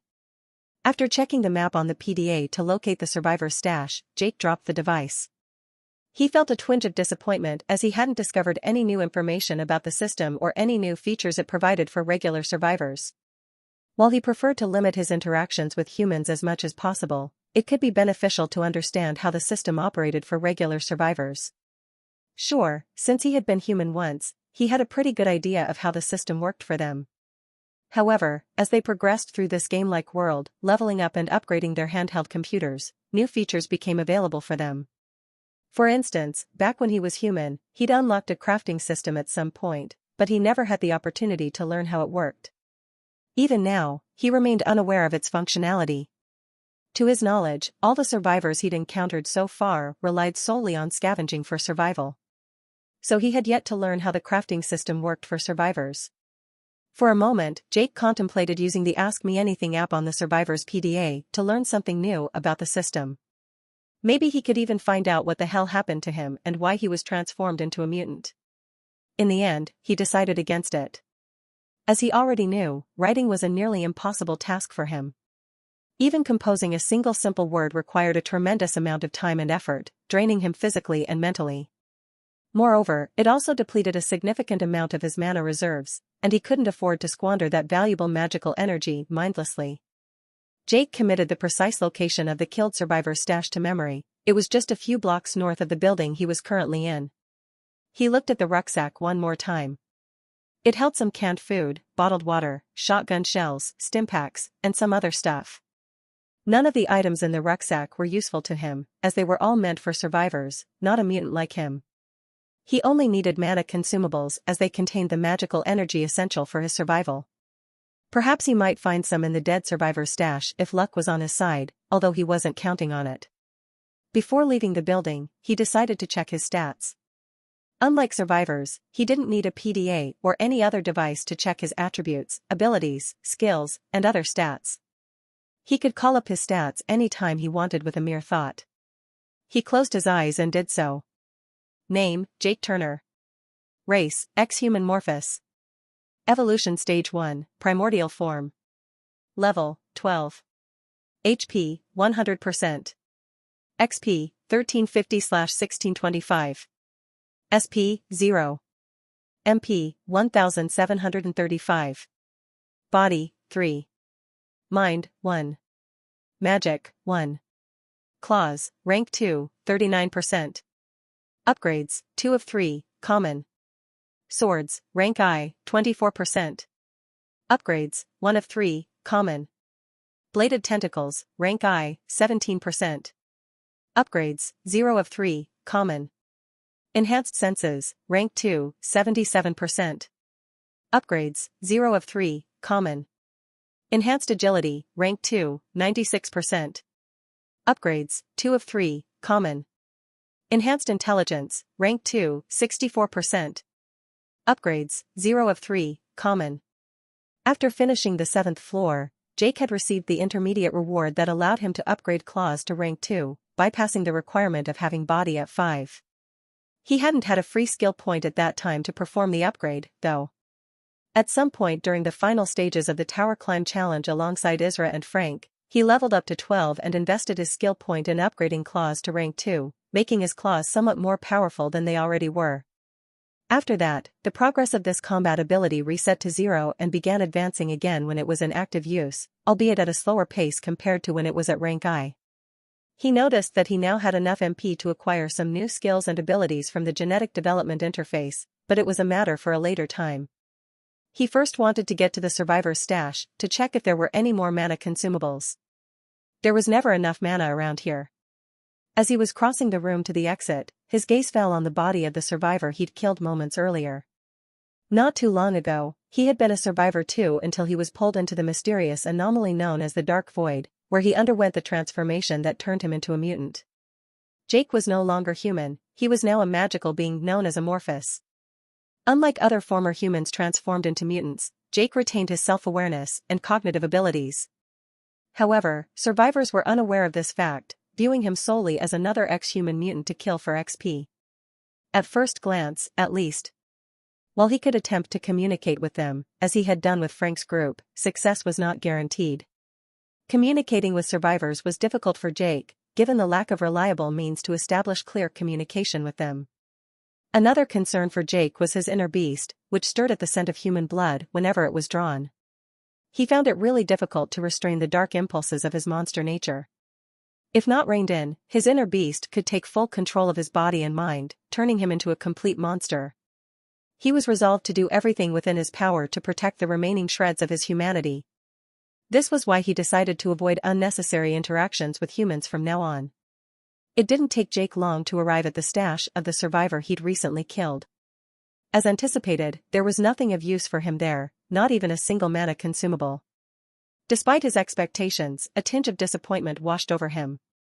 The fallen survivor had possessed a large mana crystal in his backpack, leading Jake to wonder if another rare item might be hidden in the stash. No such luck this time, though. Standing in the room where the survivor once took refuge, Jake examined the belongings left behind: a sleeping bag, provisions of canned food, extra ammunition and weapons, and other items. Reflecting on his past as a survivor, he remembered establishing several similar hideouts of his own. He'd collected quite a lot of various things, but none of his hideouts contained any mana consumables, so there was no reason to revisit them. A thought crossed his mind that perhaps other survivors had come across some of his secret stashes and taken items from them. It didn't bother Jake. He didn't care about losing possessions he no longer needed. The only valuable item he'd ever owned was a rare assault rifle, which was given to him upon completing a mission. But he lost the weapon before being pulled into the dark void to be transformed into a Morphus. Finally, he got out of the building, having found nothing of use in the survivor's stash. The streets were shrouded in darkness.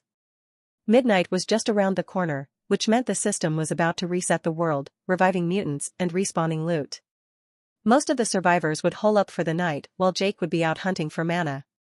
Selecting a random direction, he continued his journey.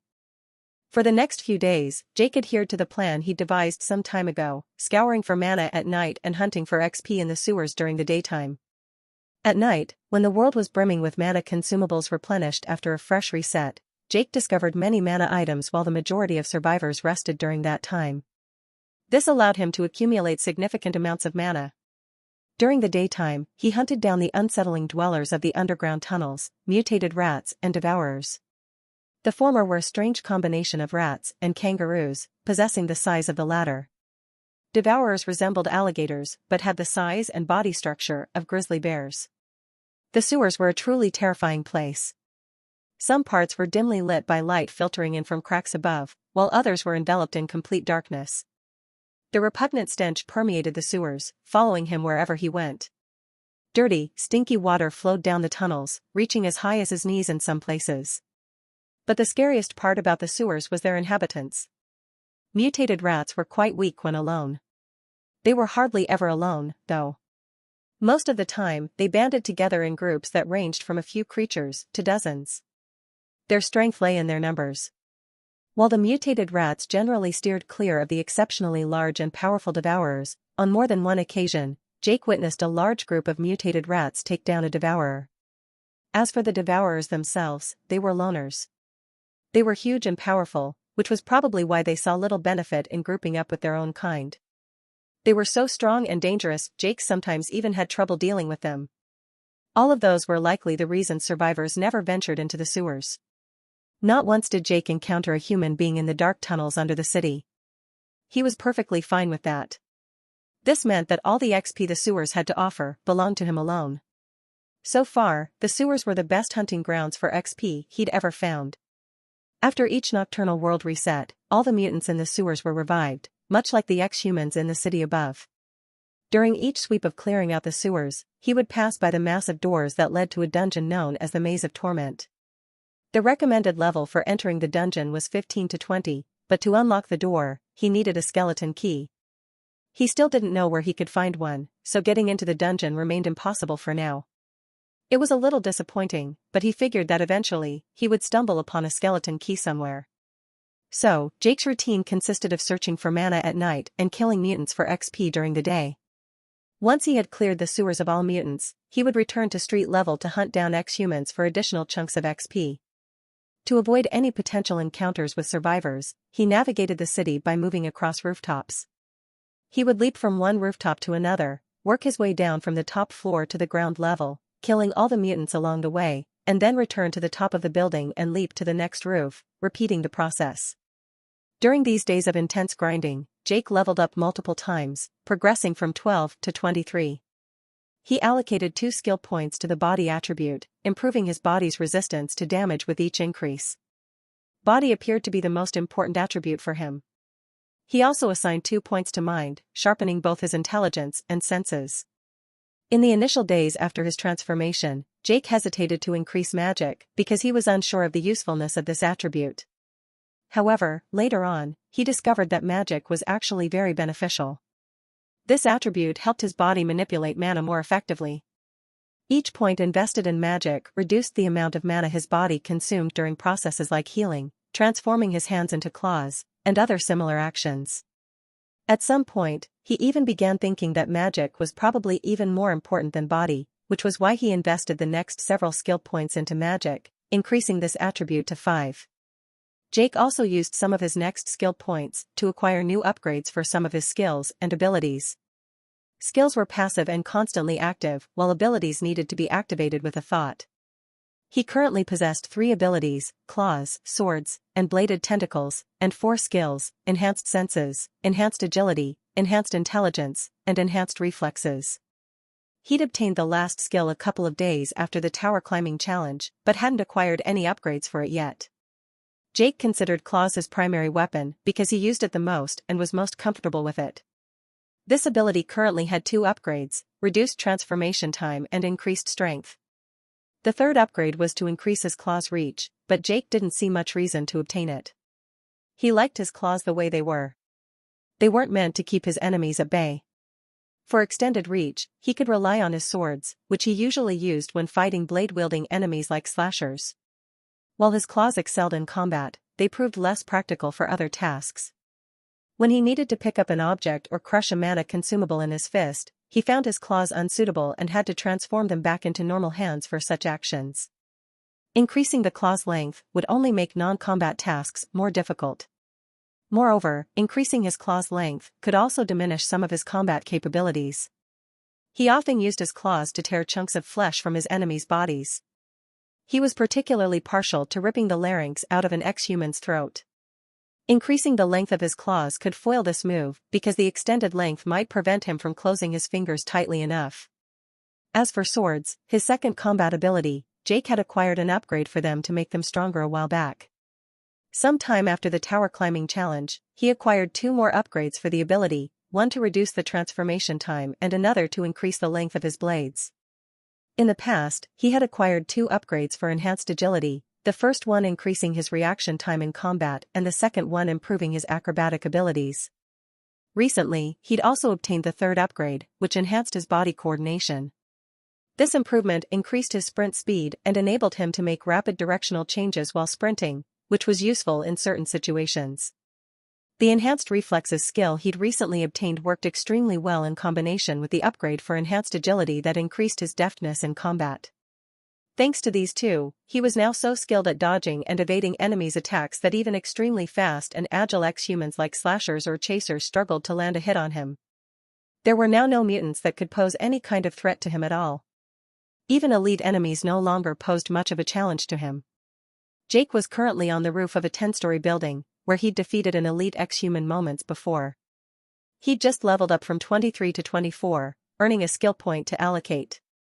Closing his eyes, he summoned his stats. His stats immediately materialized in his head. He took a moment to examine them. Name, Jake Turner. Race, ex-Human Morphus. Evolution Stage 1, Primordial Form. Level, 24. XP, 30/3125. SP, 1. MP, 10,325. Body, 5. Mind, 3. Magic, 5. Claws, Rank 2, 100%. Upgrades, 2 of 3, Common. Swords, Rank I, 94%. Upgrades, 3 of 3, Common. Bladed Tentacles, Rank I, 57%. Upgrades, 0 of 3, Common.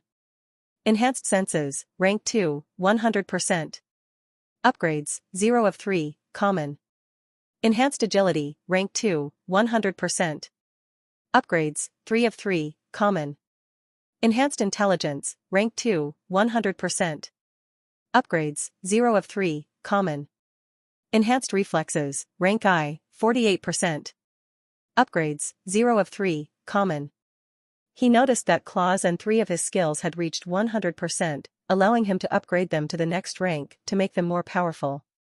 To advance the rank of a skill or ability, he needed to invest a skill point in it.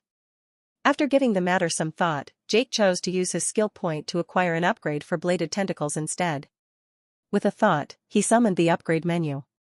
Ability, Bladed Tentacles. Upgrade options, Common. 1. Increase the number of tentacles that can be sprouted at the same time to 3. Cost, 1 SP.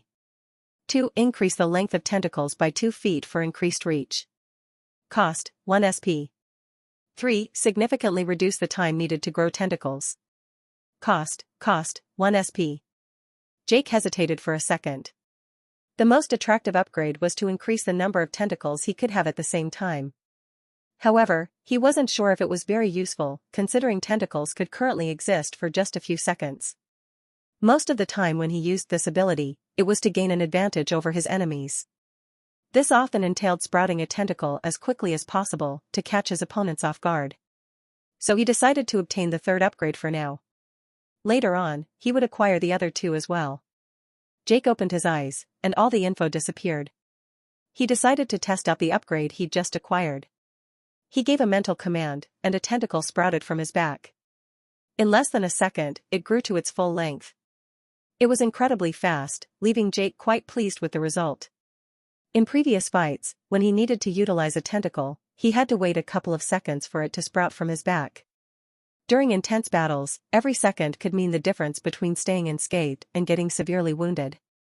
Being able to create a tentacle so quickly now, he wouldn't have to worry about that anymore. The tentacle would be ready for use almost immediately after issuing the mental command to create it.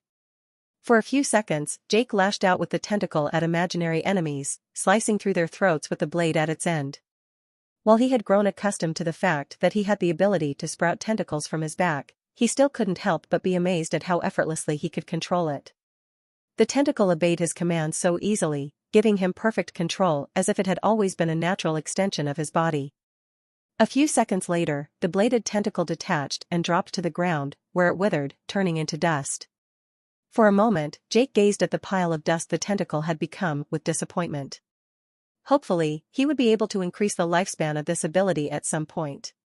Perhaps new upgrades for the ability would be unlocked once he upgraded it to the next rarity level. Suddenly, the sharp cracks of gunfire echoed from the streets below. Jake was accustomed to hearing the sounds of gunshots reverberating from various parts of the city. He always steered clear of survivors, though. He had nothing to gain from interacting with them. He didn't even get any XP for killing them. Whatever was happening in the street below was far from over. Jake could hear numerous firearms being discharged on full auto, along with the screams of people. Some gave orders, others yelled in rage, and some cried out in pain as they were wounded. Judging from the sounds, it seemed to be several people engaging in a shootout among themselves rather than battling mutants. Out of curiosity, Jake crossed the rooftop and stopped at the edge, looking down. 10 stories below, a gunfight was taking place in the middle of the street. A group of survivors was under intense fire in the middle of the street. Jake could see muzzle flashes visible in some of the 2-story windows on both sides of the street. It was clear that the survivors had been ambushed while walking along the street by assailants concealed inside the buildings. The group returned fire, but it seemed they were unable to hit the attackers hidden inside the buildings, their shots pocking the concrete walls instead. The survivors were sitting ducks in the middle of the street. Eventually, they attempted to escape, but it was no use. The majority of them died before they could reach safety, and the rest decided to surrender. As the gunfire ceased, a voice instructed the defeated group to lie face down on the ground and not move. The remaining people had no option but to obey. Half a minute later, the attackers emerged from the buildings on either side of the street. There were quite a few of them. Each assailant either sported a red scarf wrapped around their neck or at least had a piece of red fabric half-tucked in a pocket, partly exposed. They walked toward the group lying on the cracked asphalt in the middle of the road. Among the defeated were several dead, a few wounded, and only 3 who were alive and unscathed. It wasn't the first time Jake had encountered a group of people wearing red scarves.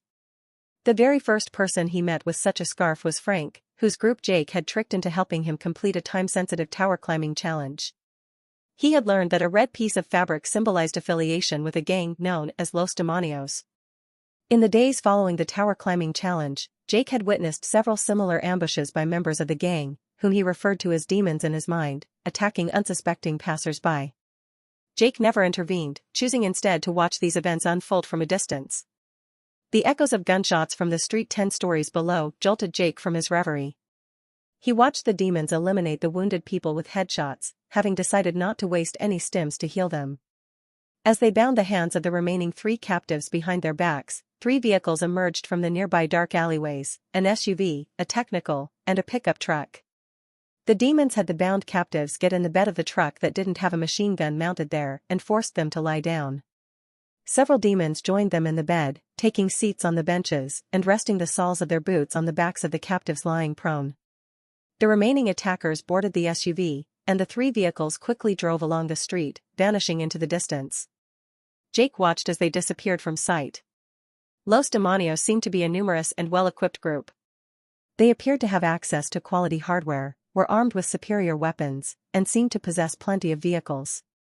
He pondered where they were sourcing their equipment from. He also couldn't help but wonder where they were taking the captives and what they were going to do with them. Were they planning to recruit them, or perhaps coerce them into working for the gang? Not that Jake really cared.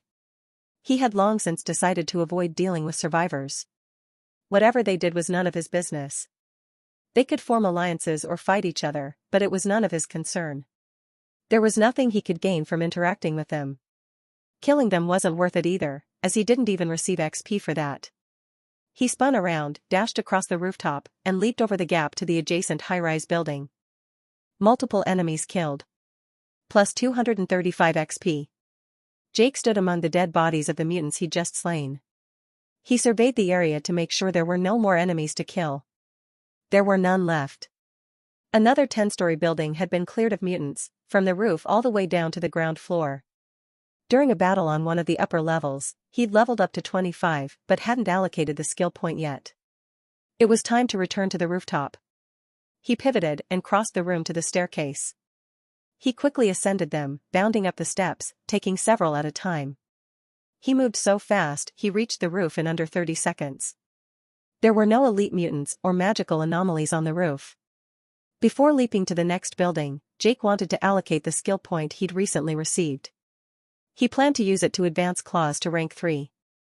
It should take him just a second to do so. Once done, he would resume hunting mutants for XP. He closed his eyes and summoned his stats, concentrating on the rank of his claws ability. A raise to the next rank is available. Requirements: Body 5. Cost: 1 SP. Raise to rank 3, Y/N. His body attribute was at 5, so he could advance claws to the next rank. Or so he thought. When he mentally said yes, instead of receiving a notification about the rank of claws increasing, a warning message appeared. The rarity level needs to be increased to uncommon before claws can be raised to rank 3. After reading the message, Jake dismissed it and glanced at the other skills in his stats. Enhanced senses, enhanced agility, and enhanced intelligence had all reached 100%, making them ready to be advanced to rank 3 too. One by one, he tried to invest the skill point into each of them to increase their rank, but sure enough, the same message popped up each time. Just like his claws ability, he needed to advance them to the next rarity level before he could level them up. He had obtained all 3 available upgrades for enhanced agility, but it looked like it didn't matter. It appeared that a skill could advance to the next rarity level even without any upgrades. The crucial requirement for advancing a skill to a specific rank was that it needed to be at a certain rarity level. Okay then, Jake thought. How do I advance claws to the next rarity level? He focused on the word common in the description of the claw's ability, and another message was displayed to him. To increase the rarity of the ability from common to uncommon, you need to evolve to stage 2. For a moment, Jake just stared at the message. So, it's finally time to evolve to the next stage, huh? Jake felt a surge of excitement wash over him. He didn't know what he needed to do to evolve, though. Many days ago, he tried to summon relevant information, but nothing happened. However, now that he was almost meeting the requirements to evolve to the next stage, the system provided him with the information. Requirements for evolving to stage 2. Level: 25. Attributes: Body 5, Mind 5, Magic 5. Skills: Enhanced Senses Rank 2. Enhanced Agility Rank 2. Enhanced Intelligence Rank 2. Enhanced Reflexes Rank I. Enhanced Strength Rank I. Enhanced Regeneration Rank I. Feral Instincts Rank I. Evolve, Y/N. Even though Jake knew he couldn't evolve right now, he thought, yes. Instantly, a warning message flashed through his mind. You cannot evolve to stage 2 at this moment due to some unmet requirements. Jake examined the list of requirements one more time. He only needed to invest 2 skill points into Mind, increasing it from 3 to 5, and acquire 3 more skills: Enhanced Strength, Enhanced Regeneration, and Feral Instincts. All the other requirements were already satisfied. His level was 25, both his body and magic were at 5, and all the old skills had already reached the necessary ranks.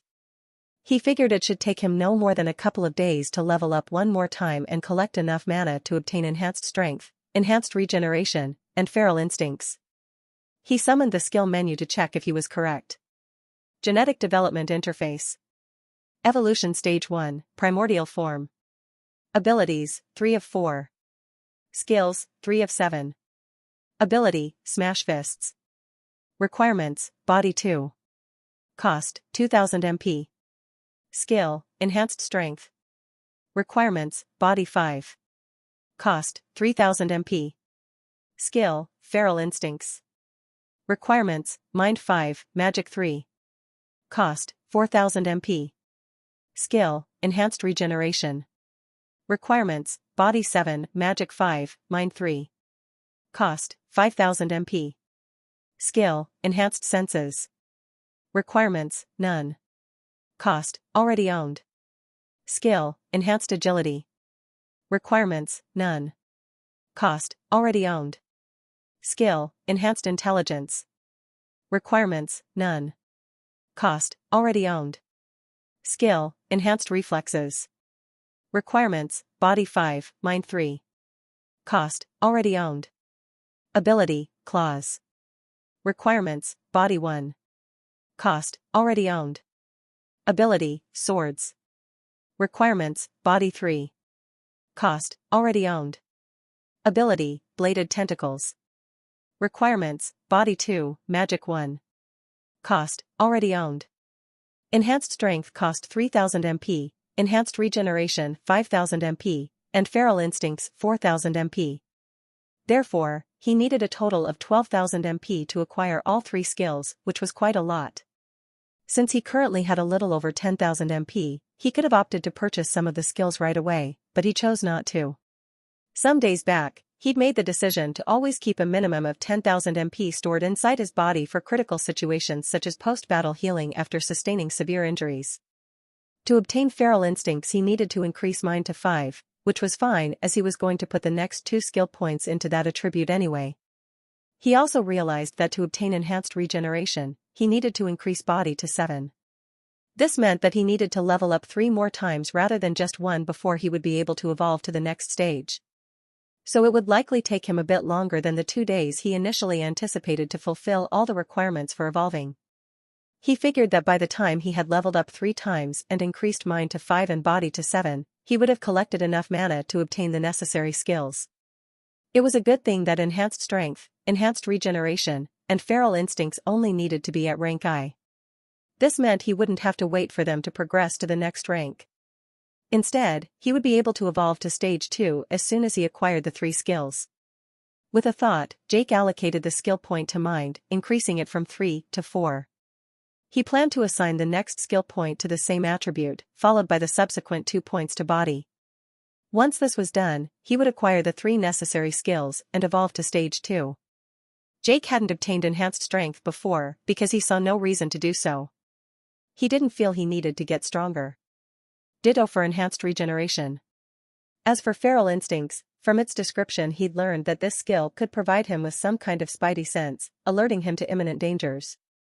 Jake didn't feel the need for that skill because he primarily fought mutants, so they were always close to him, which allowed him to keep them within his expanded field of vision at all times, preventing them from ambushing him.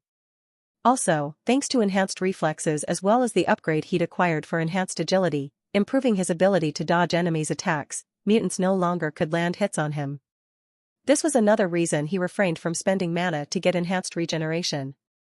Why bother getting it when mutants couldn't even inflict any kind of damage on him anymore? At least, it was the case until now. However, while he hadn't felt he needed to get these skills before, in order to evolve to Stage 2, he would now have to acquire all of them. Finally, Jake snapped open his eyes, and all the information disappeared. He pivoted, dashed across the rooftop, and leaped onto a neighboring building.